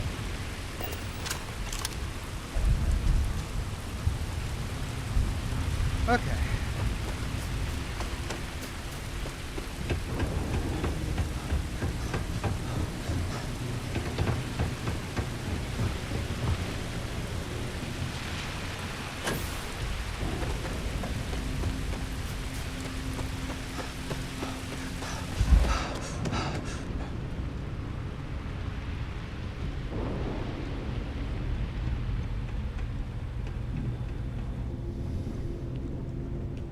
Tracker's gone quiet. I suspect it's either hiding or... Get. Wait. You did it, didn't you? Yep, that's me. Heavens above! You just flatlined a terramorph! That's right. I believe the words you're looking for are, thank you for saving my ass. I'm not too proud. Thank you for saving my ass. You didn't happen to grab me a tissue sample, did you? What's that sample? You think the nice lady should pay me for rescuing you. Can you really learn much from one little sample? A lot of life gets recorded in our cells. Like, for example, if this terramorph's cells have certain radiation or chemical exposures, it could point to it having been transported on a ship. Then, we could start getting some answers about this thing. So, did you manage to nab one? Jerry McCarney with a super chat says, Ox, thanks for all you do. Appreciate you. I appreciate you. Thank you, Jerry. Here you go. All right. I spotted a microscope downstairs. Let's see if we can't get to the bottom of this.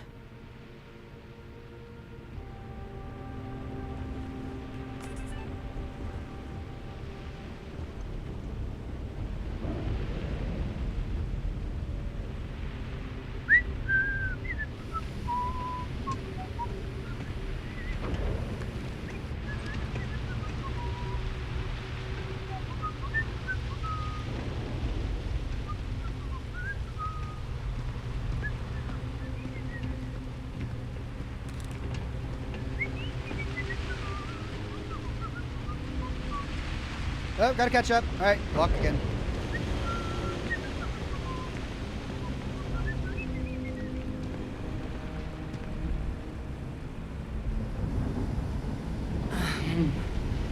The older model. All right, let's see what you can do. Running basic diagnostics. Nothing. Maybe a flag scan?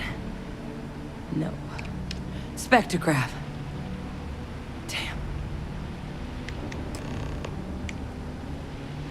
This equipment, it's not set up to do a proper analysis of our sample.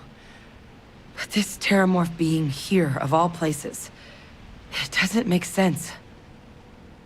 Humanity's spread plenty of creatures in our travels across the stars. Pets, livestock, pests. But terramorphs, they're different. To our knowledge, no one's ever spread them intentionally. Yet somehow, they follow us. Some say they're demons. Others claim they're a witch's curse or a ghost's revenge. But the science is going to lead us to the real reason. I just know it. So when humans settle a world, 70 to 100 years later, terramorphs tend to just appear. No one knows how or why. Dangerous, but at least predictable. Tau Ceti, though, it's too young to have a native population.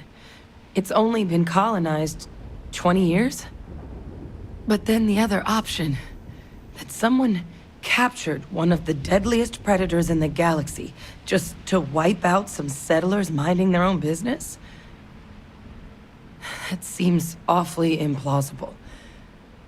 Which means we're either looking at a truly strange murder or a faster type of terramorph growth, the results of which could be catastrophic. Terramorph outbreaks have taken down far bigger colonies than this one. Well, terramorphs have taken down other colonies? They have. They even took down an entire city once. A place called Londinian had to be quarantined due to a massive outbreak during the colony war. It's the only known loss of that scale, but it's the reason why any change in our relationship with these creatures needs to be taken very seriously. How does no one know how terramorphs get into human worlds? Aren't they kind of hard to miss? Well, they're not exactly buying tickets and flying coach. The theory is that they're spread by some kind of egg or seed that's able to evade our detection. But how the hell an undetectable egg turns into a terramorph without anyone noticing is a question no one's ever found an answer to. And it's why what's happened here could be real bad news for the rest of human civilization.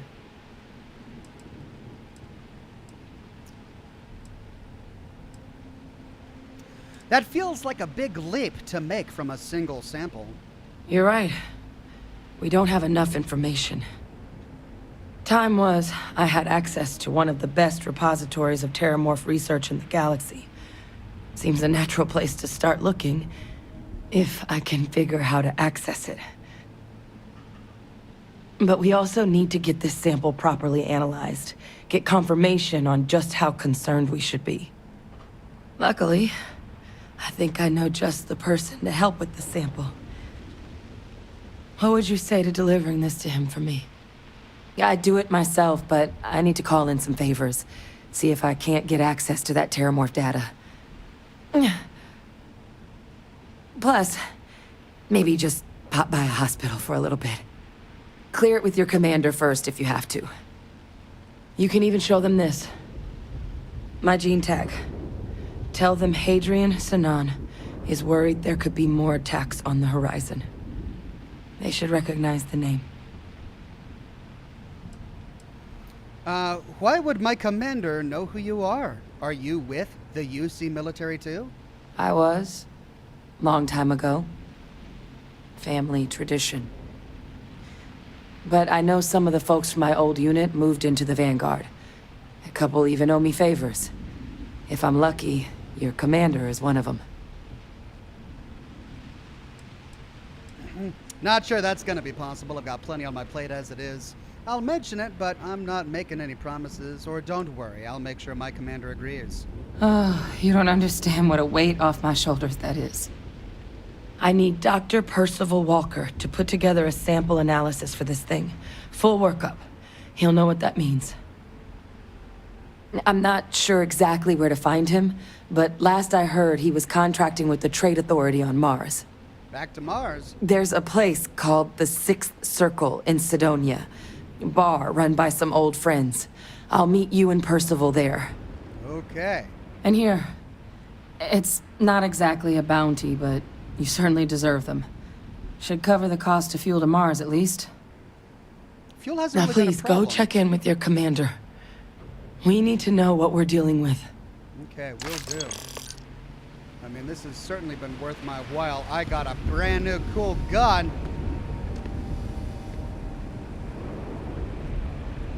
Okay, look at this beauty. Oh, this has just made everything worth it.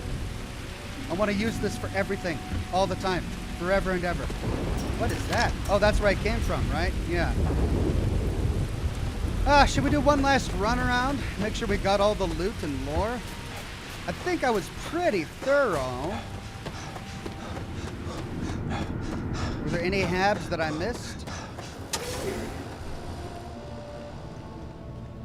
I think I did come through here. Nope. Looks like I missed that.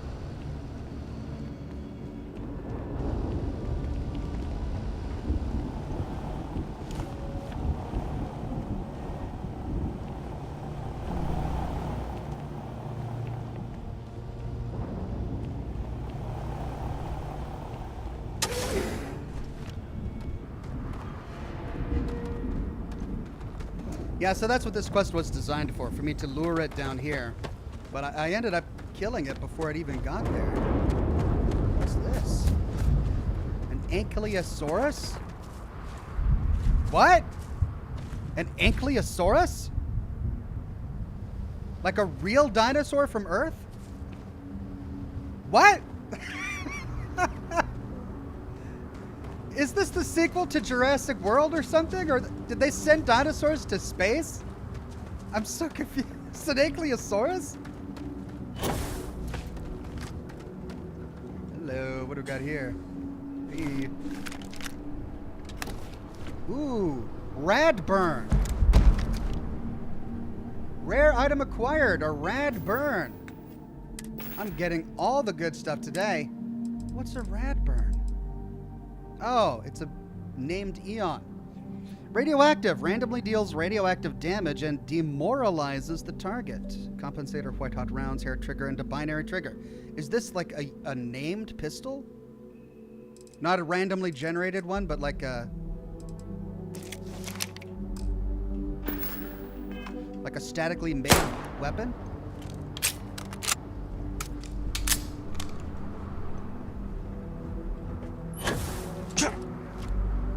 Cool.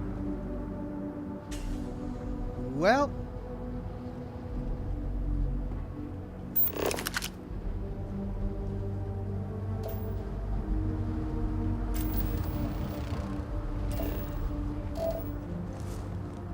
Jetpacks are the more traditional solution. I can't scan it. It's not native to this planet. What is the dinosaur doing here?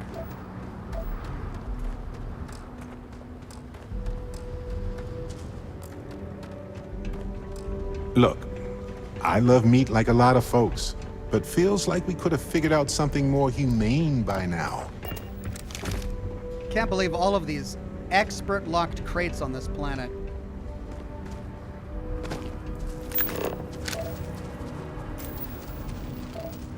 "51% surveyed."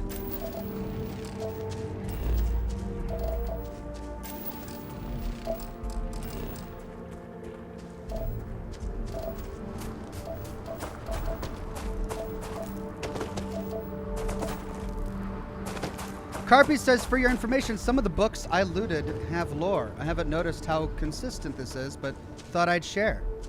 I mean, I've read many of the books that I've looted. I'm only skipping the ones that I've already read. A Xenogrub? Oh.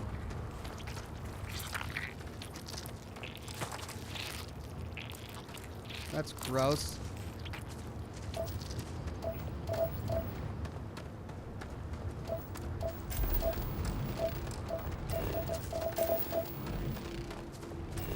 Any more Xenogrubs?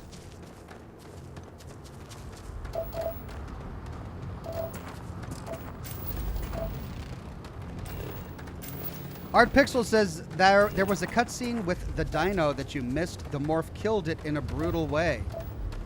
Oh, was there? How did I miss a cutscene? Was it because I was hiding?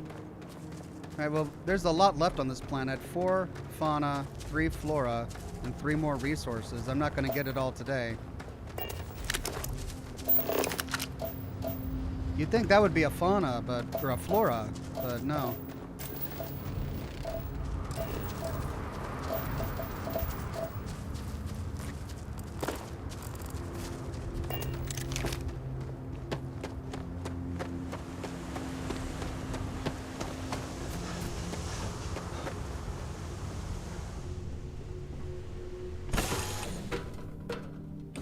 Ah, hello, ship. This place needs more decorations, don't you think? Is mining on the schedule today? Okay, this is the cargo hold. I'm not sure why my quest log is still telling me to come here.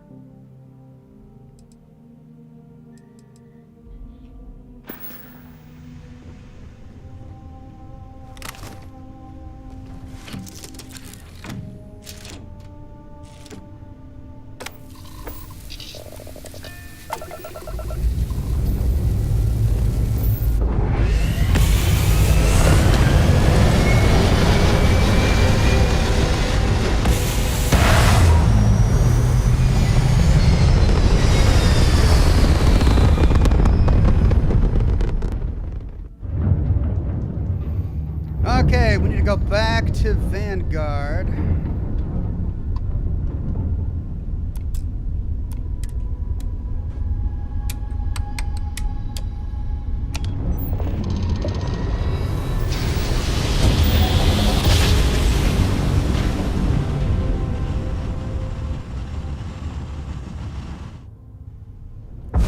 Be advised, you are entering United Colonies space. Please maintain course and prepare to be scanned.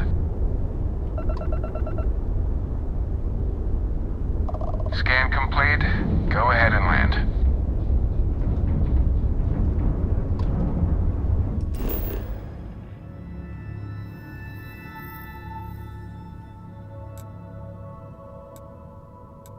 Talk to Samco, access secure storage. Oh, it's on New Atlantis. Return to Commander Tuala. Let's land. I see. Secure storage is on Atlantis.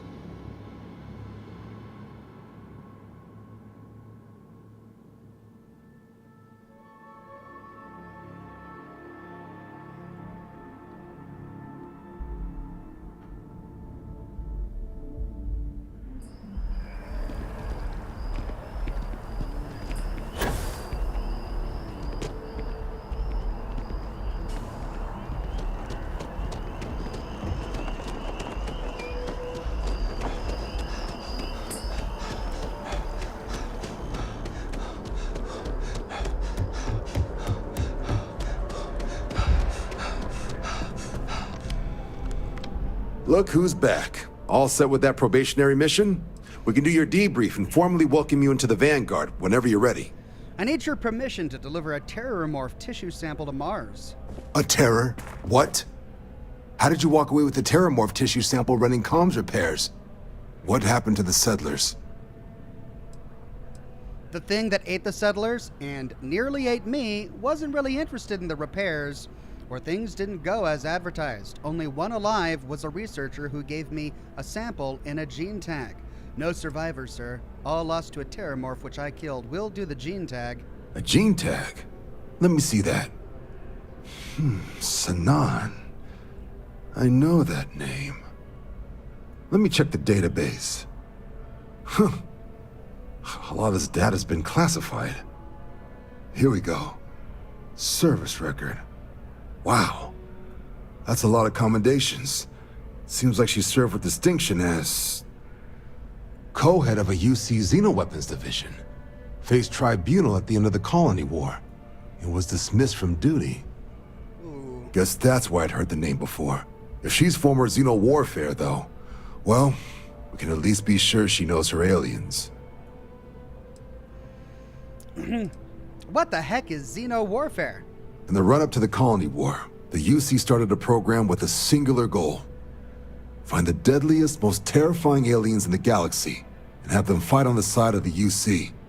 Never saw any of the deployments myself, but the program was clearly enough of a success that when the war came to an end 20 years ago, both sides agreed to have the practice banned. At which point, I presume, this tribunal decided to cut Sanan loose. Xeno warfare doesn't sound good. I'm sure she doesn't list it at the top of her resume. But considering her service record and her area of expertise, I'm not seeing a reason to think this request is anything other than genuine. Did your survivor, Hadrian, did she mention why she thinks this sample's so special? There were some credits in it for me, all the reason I need. She's afraid there could be more attacks like the one that wiped out the people of Tau Ceti. She's not sure what it means. She wants a Dr. Walker on Mars to analyze it and confirm that it's a threat. I see. This has been one of the more surprising debriefs I've ever been a part of. I did actually have another mission lined up for you, supporting UC system defense against the Crimson Fleet. But now I guess you have two options on how to proceed. Head to the UC Vigilance and help out SysDef, or deliver that sample. I'll make sure you've got the proper clearances for either path. Great, I'll do both. Consider these your first official orders.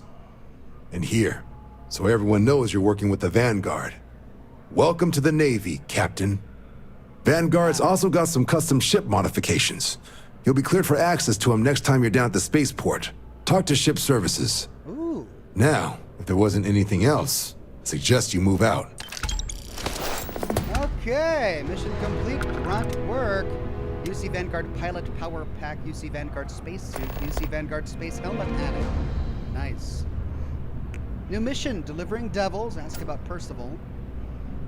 Mission updated, delivering devils.